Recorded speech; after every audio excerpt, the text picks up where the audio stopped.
Good afternoon. I just have to pull up my. Sorry.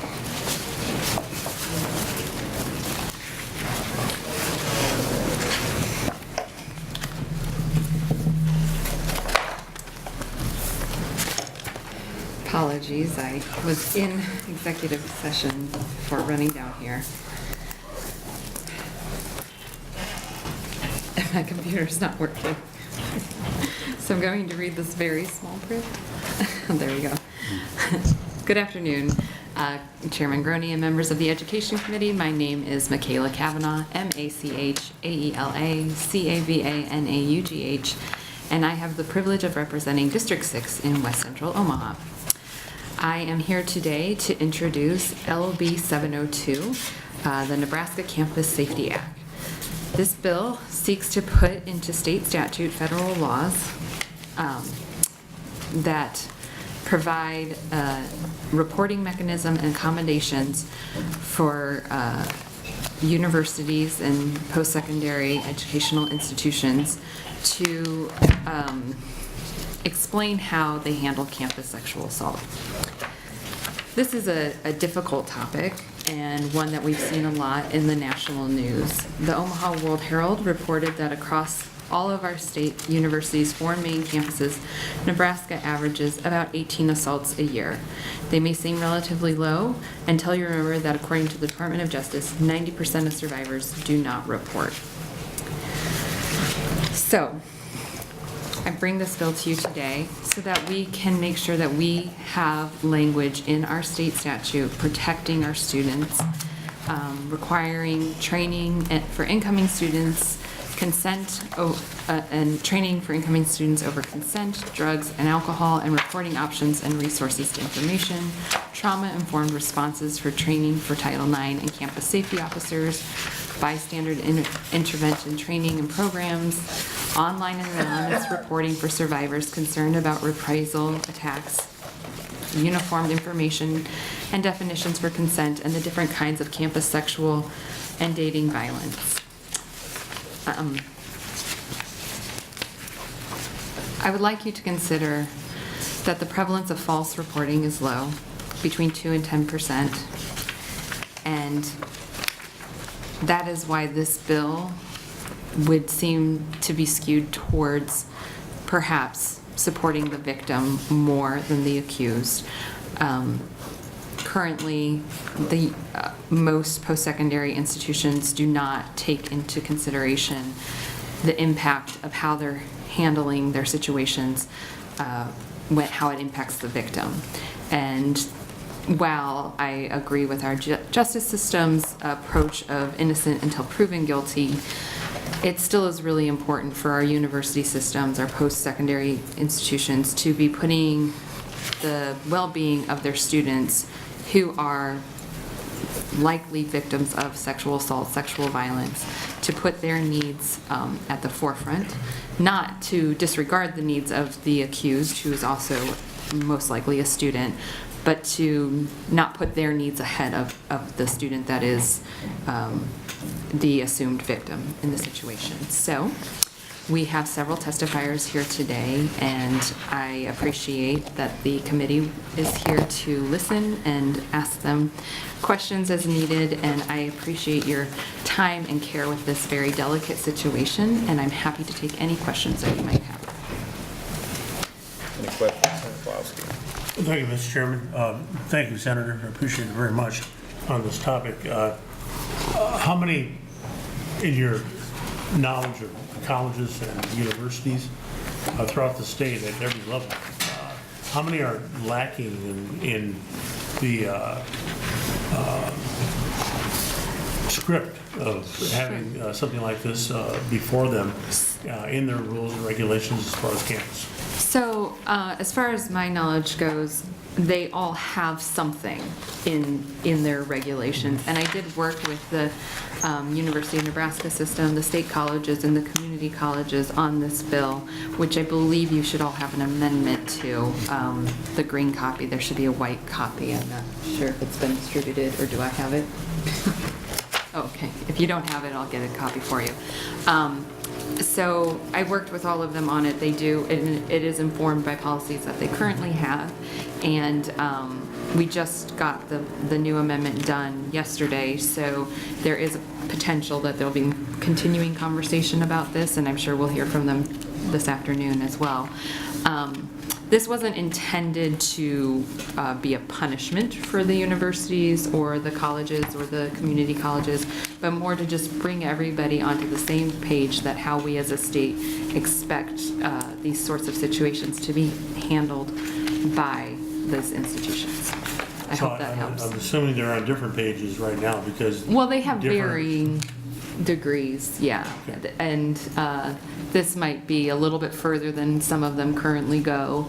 And it might be exactly what some of them are already doing. So it's just kind of bringing everybody to the same page. Thank you. Any other questions? Senator Brewer. Thank you, Mr. Chairman. All right, so we're not sure if there's anything happening now that would be different or that this bill changes anything. There will be. There will be. So we've got a big fiscal note that normally dooms bills. So the amended copy addresses the fiscal note issue. We worked with all of the institutions to amend it so that there is not a fiscal note. But of course, we haven't gotten that through to the fiscal office. I guess the next issue is, it seems like we constantly get hammered on this issue of local control and not micromanaging schools, let alone colleges. Is there concern that that's not exactly what we're doing here? Well, this is a public safety issue within our college and university and community college setting. And so I would say that it's not really a local control, but a public safety issue. And we're ensuring the public safety and education and information is being adequately shared. Okay.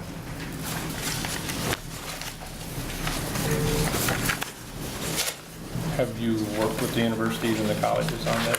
That would I have, yes. And we're not quite in agreement fully, but I think that we can get there if there are continued conversations. But we'll hear from them exactly what the issues are, I suppose, today. They all have been given the amendment, and we had conversations about the previous version. in the past, parents have not allowed to micromanage. We'll find out if they say the same thing then. Yes. Thank you. Senator Walsh. So, thank you for coming today. These policies are going into the university handbook, the student handbook. How are these going to be incorporated?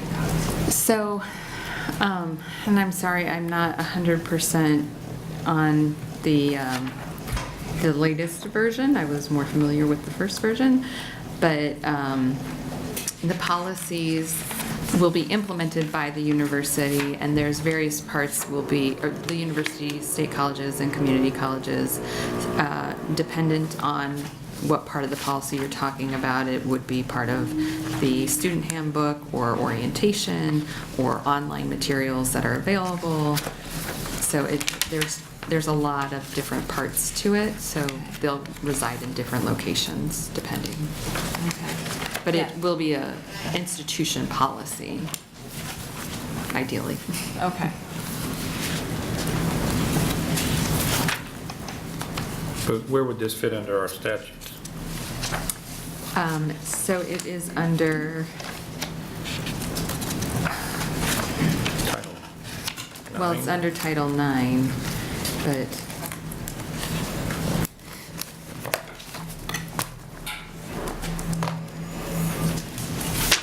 Anyway, that's fine. You can answer it in yeah, closed. I'll have to look that up. Sorry. Thank you. That's fine. Any other questions? Thank you. Okay. Proponents?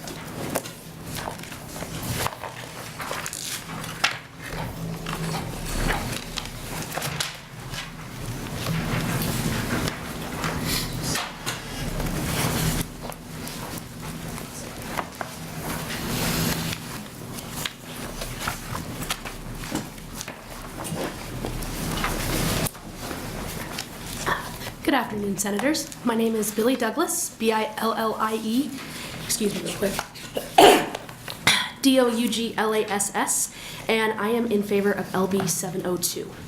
I am here today as the president of Generation Action, a newly formed social justice group at Nebraska Wesleyan, but I do not represent the university.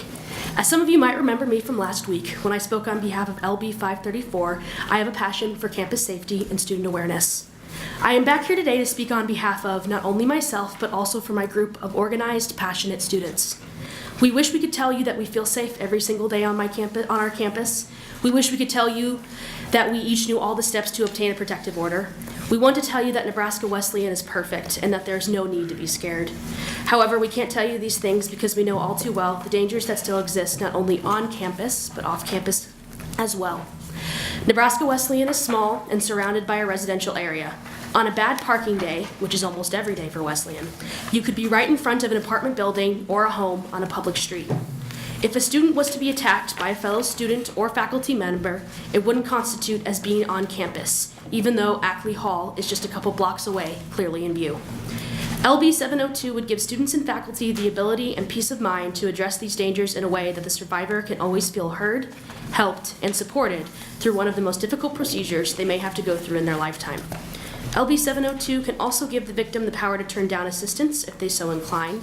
This ability to choose and decide how you want to proceed with your attack is important and helps establish a sense of community and empathy that is most important in maintaining campus safety.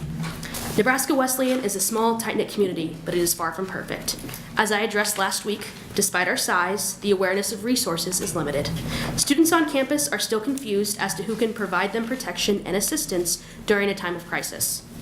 As our campus climate survey revealed, students believe that the Gender Advocacy Place, GAP, a student-run organization, is where they can receive professional assistance for a traumatic event like this. While GAP is full of empathetic students ready to lend a helping hand emotionally, they are not qualified legally or procedurally to get the students the protections they need. In 2000, the National Institute of Justice included in their report that fewer than 5% of women raped reported it, and I have included that page of the document in this testimony today. We at Generation Action find that number disheartening, but we believe that LB702 can help increase that number actually, to report it, and help provide victims with more awareness and resources so they can comfortably come forward and report the assault. Generation Action students of Nebraska Wesleyan strongly encourage you senators to please forward this bill out of committee so as to give students the resources, safety, and help they need to be a successful and safe student in Nebraska. Thank you. Any questions in the committee? Thank you. Thank you. Next proponent.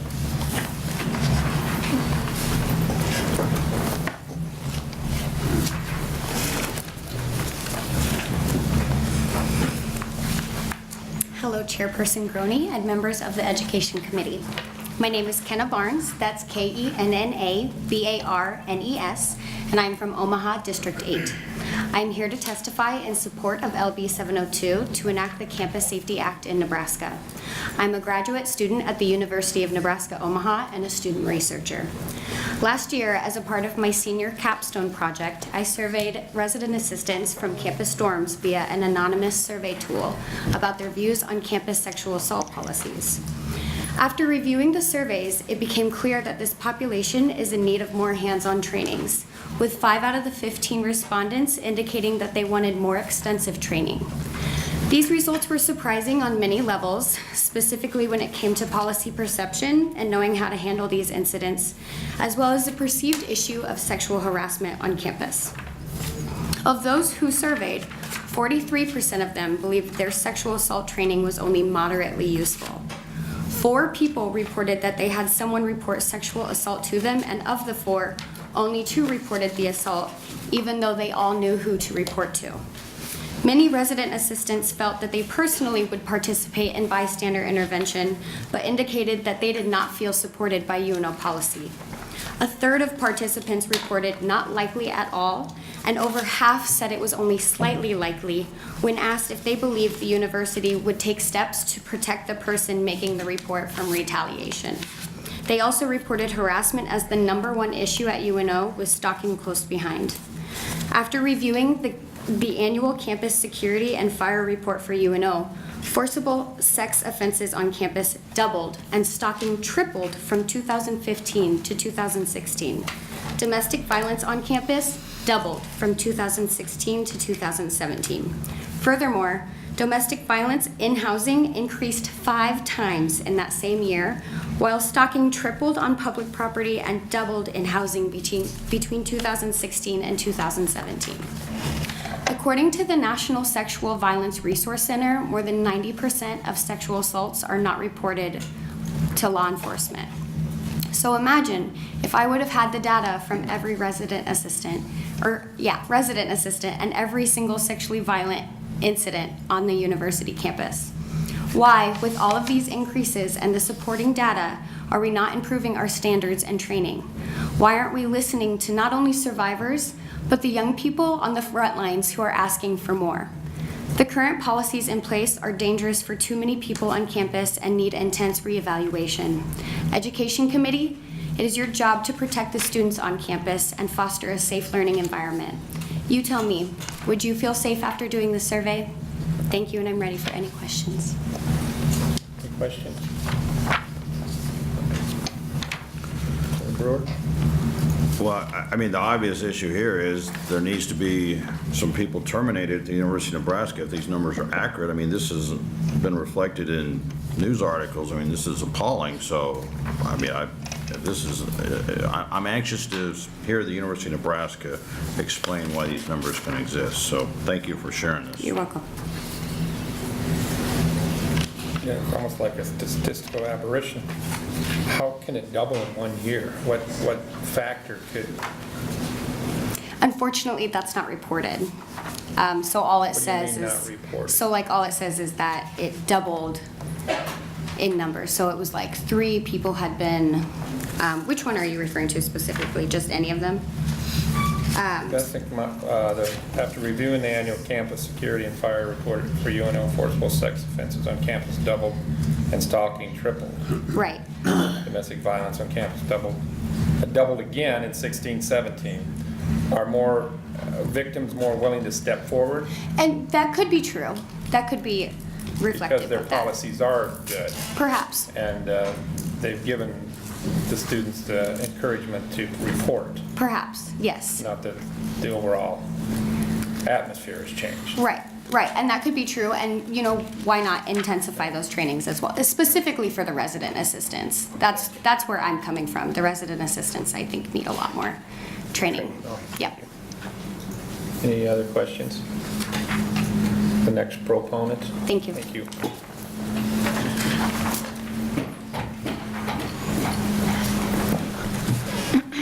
Hello, my full legal name is Anna Marie Stenka, spelled ANNAMARIESTENKA. I otherwise go by Marlee, MARLEE, and use they, them, theirs pronouns. And I am here today as a survivor of sexual violence, here to testify as a proponent of LB702, otherwise known as the Campus Safety Act. While on a faculty-led study abroad trip through the University of Nebraska-Lincoln, I was sexually assaulted on Friday, May 26, 2017. After the assault, I was in denial about the incident and in shock. I was silent for numerous days. Monday, I returned to class having to sit next to the guy who had just sexually assaulted me days prior. I finally went to my professor who was leading the trip that we were on, as I was unable to focus during my class as my mind was dissociating to protect itself from the trauma that I had experienced and the fact that I was forced to sit next to my assaulter. And telling my professor what had happened and how my learning was impaired by being forced to sit next to this person, I asked if it were possible to switch me from one class to another, as there were multiple of the same level that I was in. My professor spoke with the interim director of the institute about having me moved, and he informed her that my assaulter was advancing a level in the classes, so would no longer be in my class. She told me this information, and then I was advised by my professor from the University of Nebraska-Lincoln to be more careful about how I present myself and not to be giving anyone the wrong idea, and then maybe these kinds of situations could be avoided. I experienced victim-blaming language from my professor, who was supposed to be the one to connect me to mental and physical health resources, to file a report with the Title IX office, and to even ask if I wanted to pursue a police report and legal action. But none of these things happened. Weeks later, the day before I left the country, I finally reported the assault to the director of the institute. She accompanied me to the police station and acted as a translator, where I was questioned by the police: what was I wearing, how much had I been drinking, and why had I waited so long to report. I was told the case would be looked into and given an English copy of the report that I still have sitting on my desk at home, and almost 2 years later have heard no response. I tell the story because I want to ensure that if something as awful as being sexually assaulted occurs to another student while in the States or abroad under the protection of the University of Nebraska, that they are not treated like I was, but met with the proper care and assistance that they need. During one of the most terrifying and traumatic times of my life, I felt completely and utterly alone with no assistance. I almost relapsed and started self-harming for the first time in over a year. Instead, I went to a tattoo shop, and in the spot where I used to cut myself, I got a reminder to root my thoughts in peace. And every day, I look at this tattoo, and it reminds me that instead of giving in to the blame that others at the University of Nebraska-Lincoln and the police I went to report gave me in one of the most traumatic experiences in my life, I knew that what happened was not my fault. That being a victim of sexual violence is nobody's fault. And that the only fault lies with the perpetrators and the system that allows them to persist. Please, I beg you to support LB702 and do not allow Nebraska to be a part of the system that allows sexual violence to pervade our society, as it is a public health issue. Thank you. I am ready to take any questions, and thank you, State Senator Michaela Cavanaugh, for introducing this bill today. Any questions, Senator Brewer? Thank you, Mr. President. Is the professor in question still employed by the University of Nebraska? Yes. Thank you. Any other questions? To clarify, what country did it happen in? You were on a field trip overseas? I was on a study abroad trip in Berlin, Germany. For how long? I was there for a total of 6 weeks. What type of class? It was intensive German language classes. I am a German major at the University of Nebraska-Lincoln. Your language? Yes. Thank you. So you were caught up into a crime being committed on a jurisdiction outside the United States was part of the issue you had. But you do have a point about the University of Nebraska. I should have followed it back to Lincoln, Nebraska, so thank you. Yes, it was a faculty-led trip. I understand. For credit? Yes. Yes. Certified class. Thank you.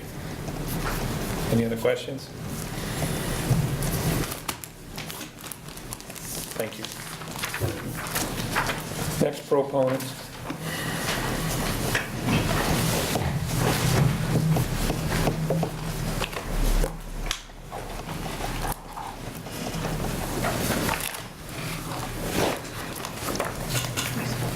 Good afternoon. My name is Susanna Rogan, SUZANNAHROGAN. I'm here today as a private citizen, though I have worked in the violence prevention field for 6 years and currently work overseeing prevention education and the coordinated community response for Doane University. This work informs my testimony today, but I am not here on behalf of my employer. I'm here today in support of LB702. Through my years in prevention, and specifically during my time in Nebraska while working with other grantee institutions, I have found that campuses vary widely on their policies, protocols, definitions, and treatment of sexual assault, dating and domestic violence, and stalking. State guidance will help ensure that students have a similar experience and understanding of definitions of these crimes. Voting LB702 out of committee would be a strong indication that we take seriously at the state level crimes that can impact students for the rest of their lives. During the last year, as we have seen the lapse of the Violence Against Women Act and the destruction of Title IX guidance and oversight, it is important for our state to step up and protect those who are so often blamed or ignored. These crimes are happening, and statistics tell us that we have not found the solution to reduction over the years. Rather, as we educate, the reports increase because people finally have the words to describe what they have experienced. In addition to protections at the state level, there are 3 points I would like to make in favor of LB702. The first is geography. Annual security report numbers of these incidents will not be the same as Title IX or judicial board complaints. The reason for this is geography. Clery geography specifically has to do with campus-owned or rented buildings. Title IX proposed guidance would like to bring Title IX geography in line with Clery geography. The problem with this that LB702 addresses is that many sexual assaults occur off campus, also known as outside Clery geography. The Campus Safety Act ensures that universities will continue to investigate incidents that occur outside of Clery geography, where most assaults occur and can have a lasting impact on the survivor. The second is the evidentiary standard. It is important to note that you will probably hear detractors due to this standard being within the Campus Safety Act as well. However, I will provide you the overview of someone who works very closely with the Title IX coordinator at her university. First, preponderance of the evidence is used in civil cases involving sexual assault. And second, we are not taking away a perpetrator's rights by using this standard. Rather, a university hearing is to conclude whether or not someone has violated a policy. This standard is applied across all policy violations. Have a bong in your room? It is more likely than not that you were smoking weed. Have a bunch of red Solo cups, fifths of liquor, and mixers? It is more likely than not that you were drinking or throwing a party. Setting the standard of preponderance of the evidence, or more likely than not, ensures that all policy violations are treated in the same manner. Remember, universities do not wish to be a court of law. We are investigating if someone broke our policy, and we welcome the specific standard within legal guidance. The third is trauma-informed policies and response. This means engaging with your policies and protocols in a way that makes it easy for a victim to read and navigate, easy for them to discover where they can find help and who they can tell. After consulting with universities on this very thing, I can tell you that trauma-informed policies are not incredibly prevalent. The Campus Safety Act ensures that policies in response are trauma-informed, meaning all first responders and campus security authorities are trained to understand the neurobiology of trauma and how to respond appropriately. If we want to solve this problem, trauma-informed policies, protocols, and response are the first step to engaging with a population of survivors who are terrified to come forward because they are unsure of what happens next. I want to thank you for letting me speak today in support of LB702. We still have not solved this problem, and I welcome any legislation that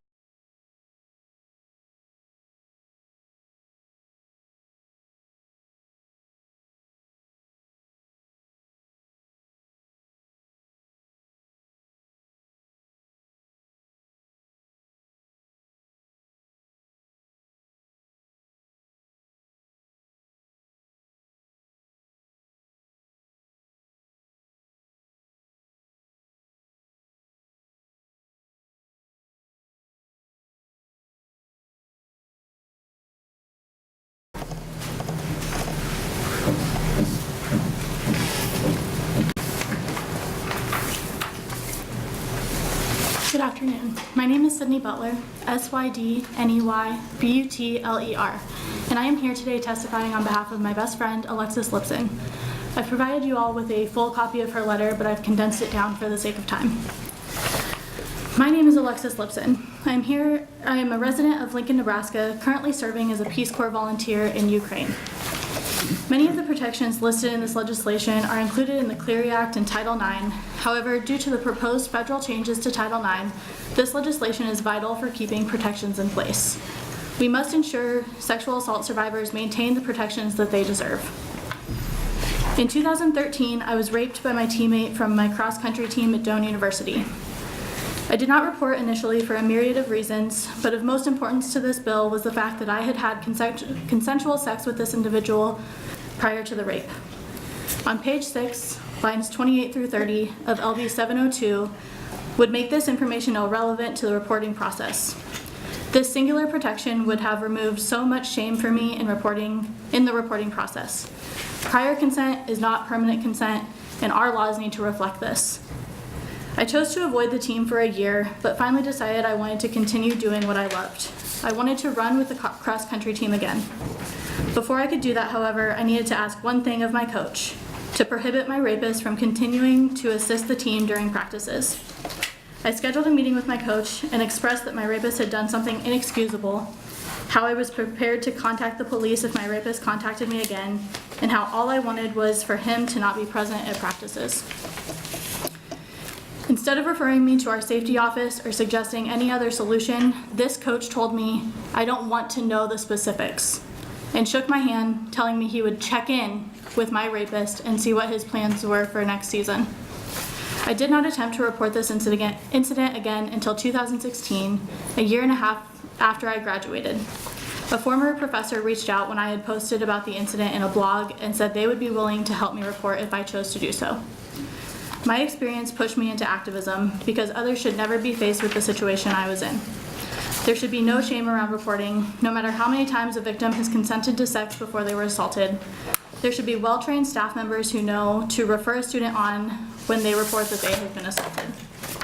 I speak today because my experience is not singular, my story is not extraordinary, it is all too common, and we need to do better to protect victims.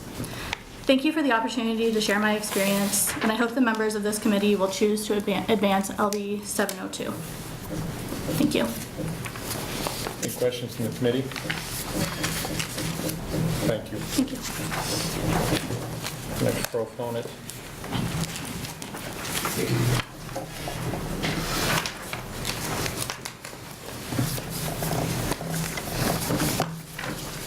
Good afternoon. My name is Kristen Tomjack, Kristen Tomjack. I'm a senior at the University of Nebraska-Kearney studying social work. I'm currently completing my field practicum with the National Association of Social Workers here in Lincoln, and I'm here on behalf of them to speak in support of LB702. I'm also going to be speaking about my time on campus. I interned with our campus's Women's Center, and this is a gender-inclusive office that offers many different services to students and employees. I assisted with programming and educational opportunities over topics such as bystander intervention, sexual assault, dating violence, and stalking. We have a strong partnership with the Kearney Safe Center, which is a local domestic violence shelter, and they provide advocates for us, and they're always available to students too. This legislation is important because there are students that don't know about our office and the services that we provide. We found that a lot of students are uneducated about these kind of topics. They don't know what constitutes for stalking, sexual assault, rape. They don't know who to go to, even though our office is connected with Title IX and all of those things too. We try to reach out, we do our programming, but we need this legislation to take that extra step to go further. In my role at NSW, I advocate for vulnerable populations, and in the simplest terms, LB702 reflects a commitment to protecting students and employees. It lays out their rights along with the policies and procedures regarding campus sexual assault and dating violence. Setting guidelines for campuses regarding these issues makes them accessible and is an important step in creating a safer learning environment. Any questions? Senator Klosky. Thank you, Mr. Chairman. Do you know in any case what kind of resident assistance training people go through in order to get a resident assistance job on I any was campus? an RA. Okay. So to get a job, it's just an interview process. So once you are on the job, you go through about a week worth of training. If a resident was to come to us and enclose this kind of information, we are specifically told to say that we are confidential. The information won't go out, it's just gonna go up. So we will have to report it to the appropriate people. So like Title IX, the Resident Assistance Office, those type of people, and they handle it from there. So we are more of just like the passing on of information. And then it's just a matter of making sure that those RAs are trained to pass on that information correctly. But that's really just about the training that they get is you say, thank you for sharing that to me, and then we'll pass it on kind of thing. And then from there, those offices will be in contact with the student. So the resident assistant does not act in a counseling way in any way, shape, or form? No, nothing and we're like told that? directly not to act as a counselor. We can provide them with the resources to the counseling center and the women's center, and they are trained in that regard. But in no way would we can offer kind words, but we should not. And that's kind of like an ethical boundary too. You shouldn't be saying, oh, well, you can say, I believe you. That's the right thing to say. But they shouldn't be acting as a counselor, I guess. Okay, thank you. Senator Wall. Thanks for coming today. I'm really interested in how you make students aware of the policy. So as a resident assistant, possibly, is that something that you do? Do you review the policies and make students aware of what's in the policy so we can possibly prevent incidents from happening? Is that part of the process? As an RA, no. I mean, in all of our classes, at the end of our syllabuses, it's in there, the policies, but it's up to the professor then. They have to be made aware of it, so usually a professor will kind of say, and read the last page, and that's where you go to if you experience sexual assault and if you're pregnant. Like, those kind of things are all listed in all of our syllabi. But as an RA, we never had to, if a student were to come to us, but we didn't have to have any meetings. In the Women's Center, our social media was our biggest platform. We could reach thousands of students that way. So that's how we would go about it. We have a website, the Women's Center does, and it's on our UNK website as well. But again, like you said, it's up to the student to become aware of that and to reach out. So that's, we struggle with that too, is how to make students aware of it. Does that also include things the student should do to look out for something? Okay. So Yeah, oh yeah, we preventative have as well as bystander reporting. trainings. Bystander intervention is a huge part of our curriculum. We can do that as RAs too. So like in my role in the Women's Center, an RA could ask us to come do that training with their students in their building, and I have done that before, and we get that request a lot with like our Greek society and all of that, but that still doesn't reach everyone. So that's kind of the drawbacks too. So there is bystander intervention training so that people can become aware of how to like protect their friends and themselves too. Okay. All right. Thank you. You're welcome. Any other questions from the committee? So somebody comes to you as an RA, and you say what to them? You're going to report it to who? You say, what we were told to say is that I cannot keep this to myself. We have to report it to the appropriate people. So more than likely we'd go to Title IX, and we'd also contact our director of our hall. So it would go up and not out. So your friends and stuff, if you don't want them to know about it, it will, because that's one of the biggest fears of reporting, But that who they're afraid. contacts them? Who, I'm not for sure. I was an RA for 1 year. I would assume that'd be the Title IX director. The resident director would also reach out to them. UNK is probably a little different because we are a smaller, closer community, so it'd be easier to get in contact with students as the RA office is right across So the the hall. student really is timid and doesn't, right now, doesn't want to, it'd be known. So they have no idea who's going to contact them. They don't know if the police are going to come knock on their door. They don't know if a grill team is going to come or if they're going to have to fill out papers. So could you see why somebody wouldn't report because they have no idea? Definitely. And you don't tell them who's going to come contact them? Or? Yeah, in my role as an RA, no. In the Women's Center, our Women's Center director would be able to see that, which is why I'm a huge proponent for this kind of stuff because it lays it out. And if you go to the Women's Center, she would be able to tell everything. I, from my role as an RA, wouldn't be able to tell them exactly who those were. You're not instructed to tell them it will be confidential? Oh, it will be confidential, yes. How do you know the next step? You tell them the next step will be confidential. Through Title IX, it should all be confidential, which is where it would go. Thank you. Any other questions? Thank you. Thank you. Next proponent.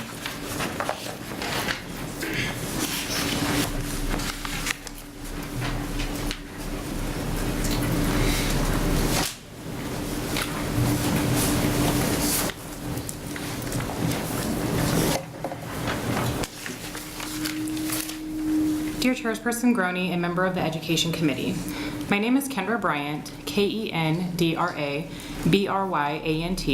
and I'm an advocate at Voices of Hope, Lincoln's crisis center that works to empower survivors of sexual assault and domestic violence. Today I'm reading a letter on behalf of a UNL survivor who wishes to remain anonymous but wishes to convey her support for LB702. Here is the student's letter. Thank you for taking time to hear my letter. I am a student at the University of Nebraska-Lincoln, and I would like to testify in support of LB702. I have chosen to remain anonymous because I am a current University of Nebraska-Lincoln student, and I fear retaliation and safety repercussions if I were to publicly address this issue. During my time at UNL, I was a victim of sexual harassment and stalking by another UNL student.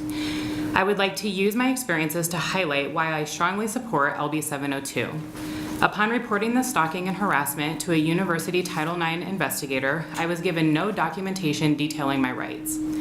Because I was not informed and misinformed of my rights, I was not allowed to file a complaint. Not being allowed to file a complaint with the Title IX office subjected me to harassment and stalking that continued for a year. During this year, I was required to take 2 courses with the harasser/stalker.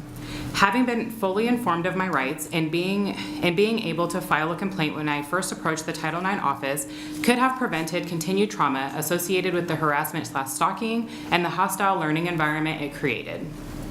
During my interactions with Title IX, I would have also benefited from trauma-informed practices by Title IX and UNLPD investigators. My interactions with UNL officials during my case often required me to retell my story, explain why I was afraid, and defend my trauma and fears. It was both implied and directly stated that the university would be able to help me if something really bad happened. Being stalked for a year did not qualify as really bad in the eyes of UNLPD or Title IX. Hearing over and over that what I was experiencing was not serious enough to take any action to protect me from further harm was distressing and demoralizing.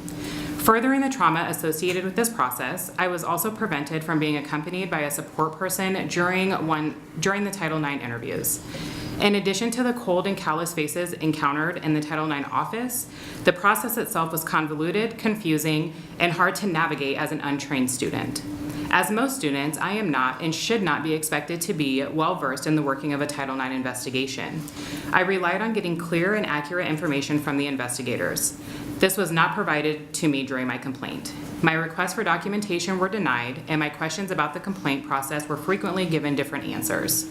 The unclear answers and seemingly ever-changing rules created an unpredictable complaint process that left me feeling manipulated by the system and totally powerless. Dealing with the current Title IX administration at UNL was incredibly traumatic. This process rivaled the trauma I experienced during the harassment and stalking itself.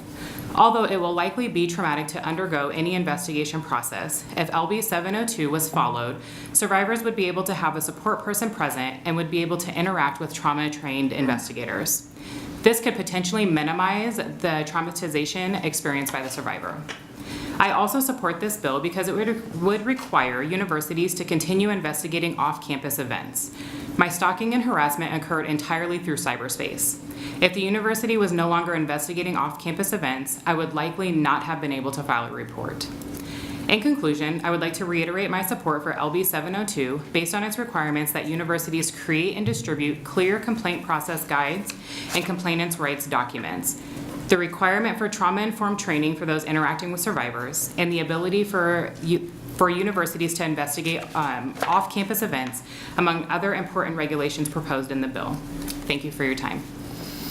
Thank you. Any questions? Thank you. Thank you. Next proponent.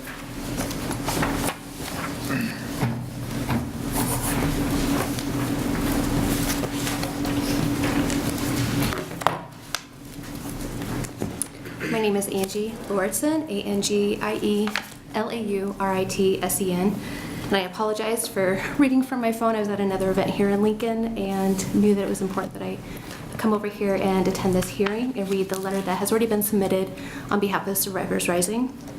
So I'm reading a letter. I currently serve on the board for Survivors Rising. I should append that. So dear Senator Groney and members of the Education Committee, our names are JC Gegenbach and Sherry Humke. We are writing on behalf of Survivors Rising, a survivor-led sexual and domestic violence organization in Omaha that provides peer mentorship, education, and policy advocacy from a survivor perspective. Our organization supports LB702, the Campus Safety Act. Sexual assault is an act of physical, psychological, and emotional aggression that changes lives forever. According to the Office of Women's Health, 1 in 5 women in college experiences sexual assault. According to RAINN, 23.1% of female and 5.4% of male undergraduate students experience rape or sexual assault through physical force, violence, or incapacitation. The aftermath of sexual assault often includes derailed academic performance, dropping out, post-traumatic stress disorder, and suicidal thoughts or attempts. The financial implications for sexual assault survivors are astronomically high. According to new research by Cornell University, a college student who is sexually assaulted pays an estimated $2,937,860 in lifetime costs. That figure includes everything from an initial emergency room visit to dropping college courses to dropping out altogether and the resulting lower career earnings. According to the National Sexual Violence Resource Center, 90% of campus sexual assault victims do not report the assault. Campus sexual assaults go unreported due to trauma-related symptoms, fear of repercussions, concerns about being believed, confusion about the process, and uncertainty about the educational institution's policies on sexual assault investigations. Information from the Office of Women's Health indicates only 1 in 5 college-age women who are sexually assaulted in college report the assault to the policy. These numbers are consistent with the lived experience or survivor's share. The provisions in LB702, the Campus Security Act relating to establishing and clearly communicating policies, the investigation process, public reporting, and access to confidential resource officer represent positive steps toward addressing and debilitating threat still facing too many Nebraska college undergraduates today. We look forward to a day when there is zero tolerance in our state for sexual and domestic violence. It is estimated that 150,000 women in Nebraska will experience sexual assault in their lifetimes. We believe passage of the Campus Safety Act is an important step in reducing the number of future victims. We urge you to support and advance LB 702. Please include this letter as part of the public hearing. Thank you. If I can answer any questions that you might have. Are you a campus organization? No, we are Survivors Rising, located in the greater Omaha area. We advocate for victims of sexual assault, human sex trafficking, and all the other. Right. Thank you. Not a problem. Senator Merman. Thanks for coming. I've got a question. In your role, do you think it's more of a problem with like local law enforcement or the university? Because the reason I ask is because I think a very large percentage of students live off campus. Absolutely. But as a mother of a 21-year-old son that I sent off to the Marine Corps, and other parents that have sent their children off to college, we are reliant on the leadership of that college and that university in order to take care of our children in their most dire needs and times. If you are a victim of sexual assault, reporting is not a welcome thing for you to do. It's incredibly hard. And it is incredibly hard to go to a parent who you believe should be your greatest advocate, but sometimes the shame of reporting such an act is not a viable option. So we need to lean on the leaders of the universities that we are paying our tuition to, and to make sure that we are looking out for them. It's a jurisdictional issue, and if they are a part of that school system, I believe that the university needs to stand up and do a better job. So as a follow-up question, is it important that local law enforcement works more closely with colleges? I think they're better trained to handle this. The colleges or the local law enforcement? Local law enforcement. I think on other bills that we have been proponents for, we work with law enforcement across the state to make sure that we are working with, to make sure that we're using the correct language and that they have the correct procedures in place. I think from hearing from other proponents of this bill today, I think there's a lot to learn on the university level, and I think using our law enforcement advocates and the resources that are available. I know that in the Omaha area, we have the WCA and we have other service providers that work on this on a daily basis, and they would be the best resources in order to gain that. But I think this bill does a long ways in making sure that we are consistent across the state for what we want to have represented for Nebraska. So does law enforcement do a better job of encouraging reporting, or campus? Depends on who you're talking to. Sometimes law enforcement can be seen as they're not easy to report to law enforcement. I testified on another bill where I was a victim and I was 14 reporting to a male sheriff. Was I able to communicate to that person? I think we have the right advocates in the state that can work with survivors on reporting and making sure that they know what the processes and procedures are. And the universities We have the resources here. They need to be able to work with local resourcing, either work in conjunction with law enforcement and the front lines advocates for survivors of violence. Thank you. Thank you. Any other questions? Thank you. Next proponent.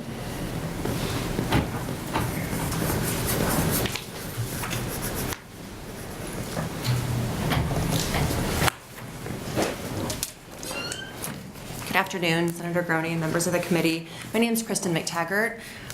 First name Christon, last name Mactaggart. I'm the Domestic Sexual Violence Project Manager for the Women's Fund of Omaha. We are a local nonprofit in the Omaha area that works to improve the lives of women and girls through systems advocacy, funding, and research. One of my roles is as the coordinator and facilitator of our sexual assault response team, which is a multidisciplinary team in the area made up of our criminal justice, medical, victim services folks, as well as our 4 of our local campus communities. You've heard a lot of information already today, and so I want to make a couple notes about the written testimony that you're getting. One is that that testimony was printed before I saw the amendment this morning, and so some of it I am not going to talk about because it's perhaps no longer quite as relevant. And then also I just don't want to belabor some of the points that you've already heard, but a couple of things. Female college students are aged 18 to 24 are 3 times more likely to be sexually assaulted on college campuses, and 21% of transgender or gender nonconforming college students have been sexually assaulted. So it's crucial that we do in fact have standards for how sexual assaults, domestic violence, stalking on campus are handled. That includes how cases are handled when they occur, and it also includes prevention efforts that are developed to keep the violence from happening in the first place. Certain sections of this bill will ensure that trained professionals are providing prevention education, that trained professionals are providing support to victims, and that trained professionals are conducting investigations and disciplinary hearings on campus. It's our position that individuals who are not trained in trauma and who don't understand domestic sexual violence don't necessarily have a place in the response of these cases. But unfortunately, that's just not always the reality of this work. It is easy to immediately discount a victim when you don't know what trauma responses look like, how the brain stores traumatic memories, or how to ask questions in ways that traumatic details can be recalled. So those are all things that we strive for in our community response to sexual assault, in our sexual assault response team, and in sexual assault off campuses. But campuses are communities, and students often utilize resources on campus for healthcare, housing, therapy, advocacy, and other services. And so having campus communities that provide a trauma-informed response and collaborate with existing services and support in the larger community is incredibly important. We know that the research supports victims of trauma report positive experiences with those systems, primarily based on how they're treated during the process, as opposed to the actual outcome of a proceeding or a case. So the impact really can't be underestimated. We feel as though the approaches of 702 are in line with research and best practices, and we support that. We support creating consistency in how our Nebraska campuses handle these cases, and we would urge the committee to support this bill and advance to general file. I'm happy to answer any questions that you may have. Thank you. Any questions from Independent Brooks? Thank you for coming, Ms. McTaggart. Can you just specifically sort of line out some of give us some of the things that you think the university is not doing that this will make sure that they do? Because I do know that they have certain, requirements under Title IX, and I know that they believe they're doing a lot of this work. So I want to know what you think is really going to be improved by this legislation. I think a large part of it is ensuring that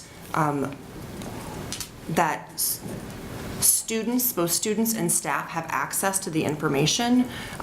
Policies are created, everybody has a policy on what this looks like.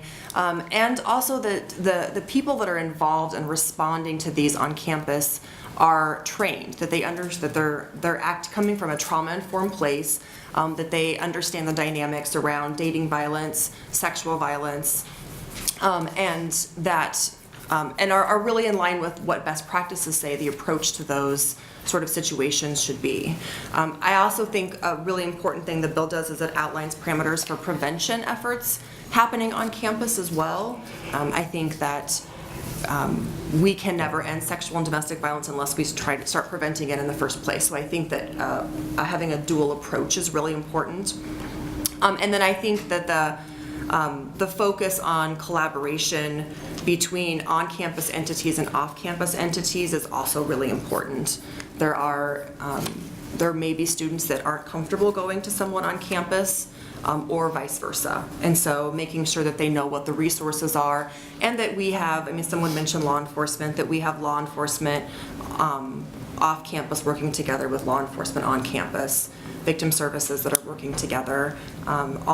All of those things really support these cases and provide support to the victims of these situations. Okay, I guess what I am interested in, and I know this applies to all post-secondary, so excuse me that I mentioned specifically the university, but I know that this applies across the board. So what, I mean, has the Women's Fund or any other group done a study of what procedures are in place at each institution? We have not done any research specifically on college campuses. I work closely with 4 of our campus communities, UNO, Creighton University, Metro Community College, and College of St. Mary. I work with their Title IX investigators and the advocates on campus that provide services. So I could give you, just from experience in that work, I could tell you what some of those responses look like, but we haven't necessarily commissioned any research around this issue. It's something we'd be willing to look at. Okay, so are the procedure, or what you're seeing up at those specific schools, how is it different from what this bill is doing, attempting? I would say consistency is a need. Every campus looks a little bit different. And so having some basic parameters as far as these are the basics that you have to do in line with best practices, I think that's really important. And what about with the work that you've done, the schools with which you've dealt, are they training people in trauma-informed responses, in trying to make sure that they are ready to handle people who are obviously under significant duress and stress?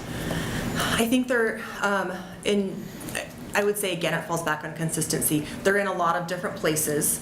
Some of them are really just starting to look at, I mean, Title IX has been a mandate for a long time, but some of them are really just starting to look at what are best practices outside of sort of the minimum that Title IX requires. Some of them have moved far past that.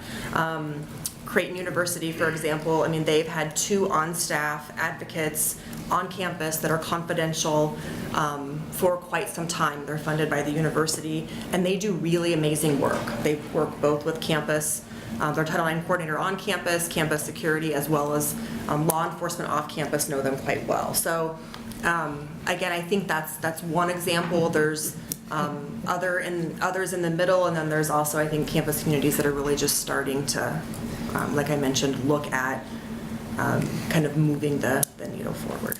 So across the nation, do you feel there's sort of the reason that there is some difficulty, at least from the perspective of survivors, to be able to get a response that they feel is appropriate? Is that partly because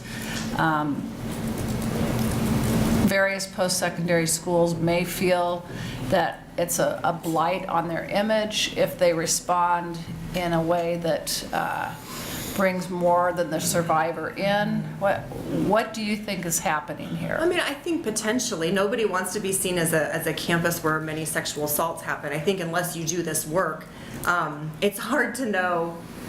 Like, when my daughter goes to college, I would rather send her to a university that I feel like is reporting sexual assaults because I know that they're happening.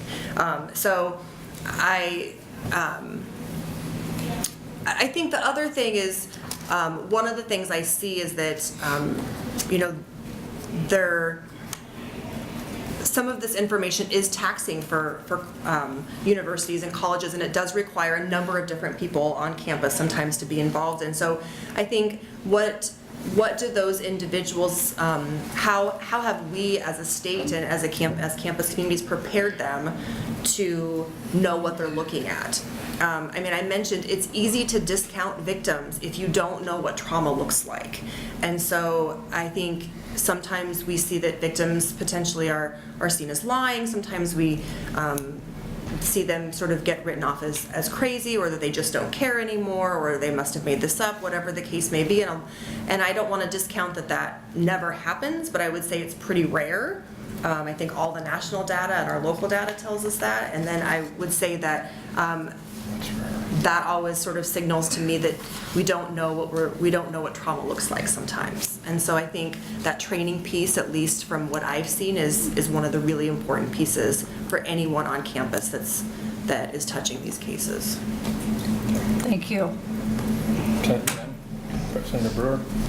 Thank you, Mr. Chairman. All right, hold that chain of thought, because I thought Senator Pansy-Brooks had good questions there. If I'm gonna catch the colleges and university in a crossfire here, let's go back over some of your points so I don't miss anything. So lack of prevention, lack of information, lack of training, coordination between law enforcement on and off campus, failure to report, consistency. What else do I need to add to that list? I feel like you captured probably most of the points. That I would also say there may be people that come up after me that have some, that are doing more work on campuses that have some additional thoughts, but from my perspective and doing community response work, I feel like those are the big pieces. I just want to make sure I got it, so thank you.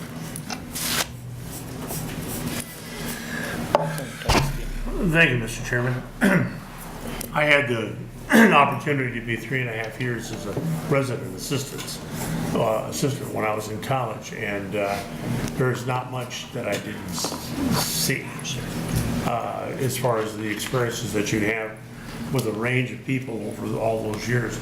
I wanted to ask you, what do you see, and what are the commonalities that you wish were there when you go from college to college, university to university, as far as the range of experiences that you hear about or experience yourself, as far as the people that you're working with?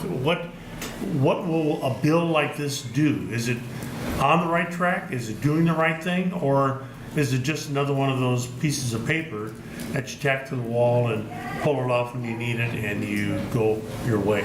I feel like this bill is, I don't know that it will answer every issue.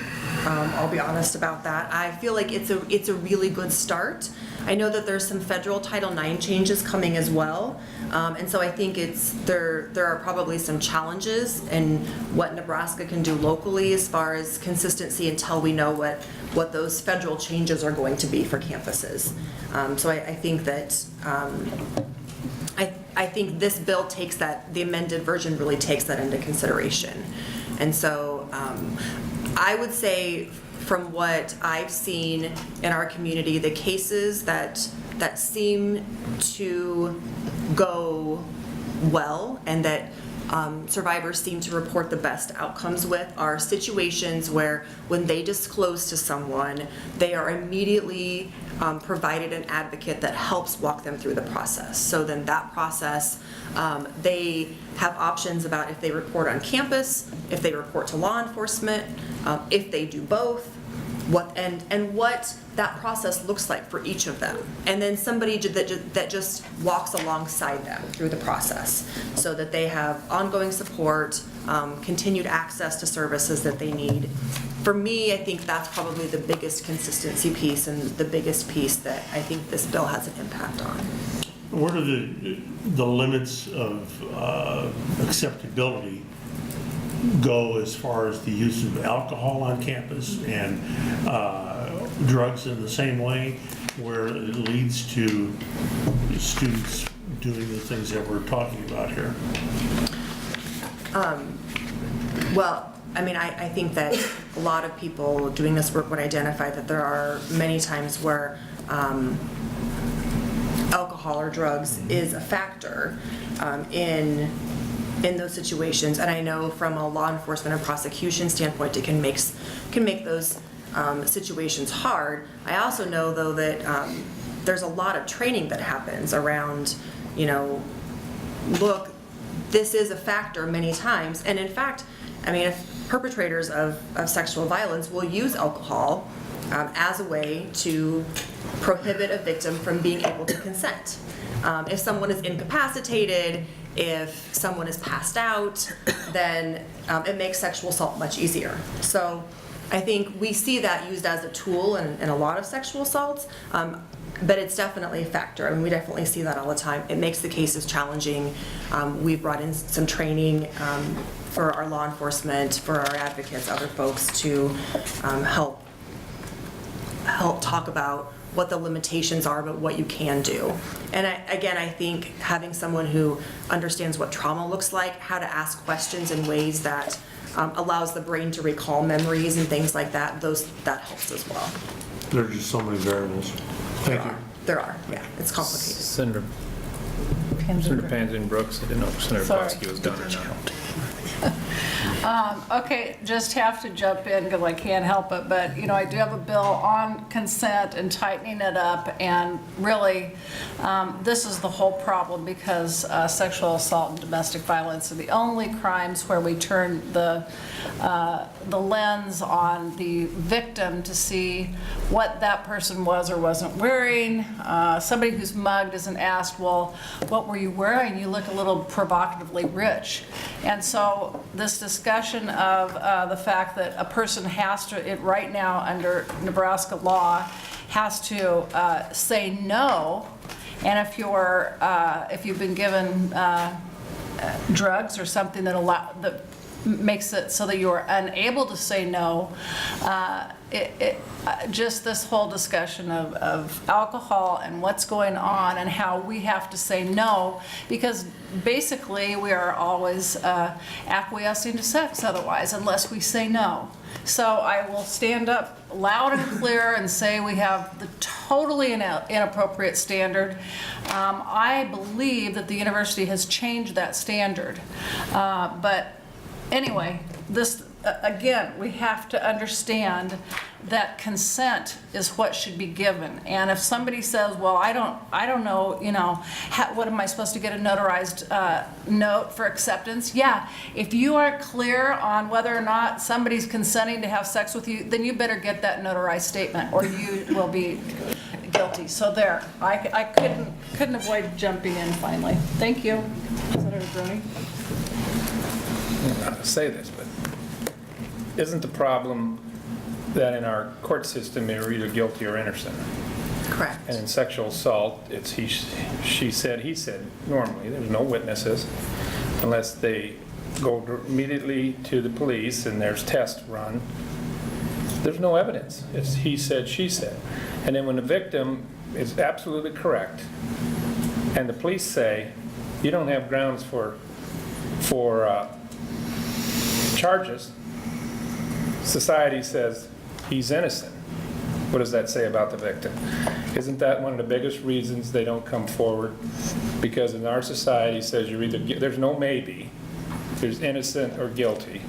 And in these kind of cases, the police just can't prove it. Yeah, I think in our criminal statute that is true. I mean, they're innocent or they're guilty, and sometimes innocence doesn't necessarily mean they didn't do it. It means there's not enough evidence to prove it. Or it means there's just not enough to make an arrest, even though law enforcement believes it happened. But I do think you're right that society sees that a certain way. And I think that does prohibit victims from coming forward at times. So what you're looking for is more the counseling side, to tell the victim, no, you're not guilty, it wasn't your fault, instead of the vengeance aspect that you got to press the crime and you have to come up with a guilty verdict. Sure. And I think campuses are in unique positions to do things outside. I mean, they're not criminal courts of law or not holding criminal court, but they're in unique positions to do some additional things like ensuring that a victim can move out of a class where the person who sexually assaulted them is in. That if they need to, that the person who sexually assaulted them doesn't live down the hall in their dorm. I mean, those sorts of things. So campuses are in unique positions to really help manage victim safety and support regardless of an outcome of a campus disciplinary proceeding or. But you're making a judgment call that that individual that you want removed from the class is guilty. Because an accusation was made. Isn't that your problem? That person who the accusation is against also has rights. Mm-hmm. But they don't believe they did it. So it's a quandary here that, well, nobody's solved it yet. So anyway, thank you.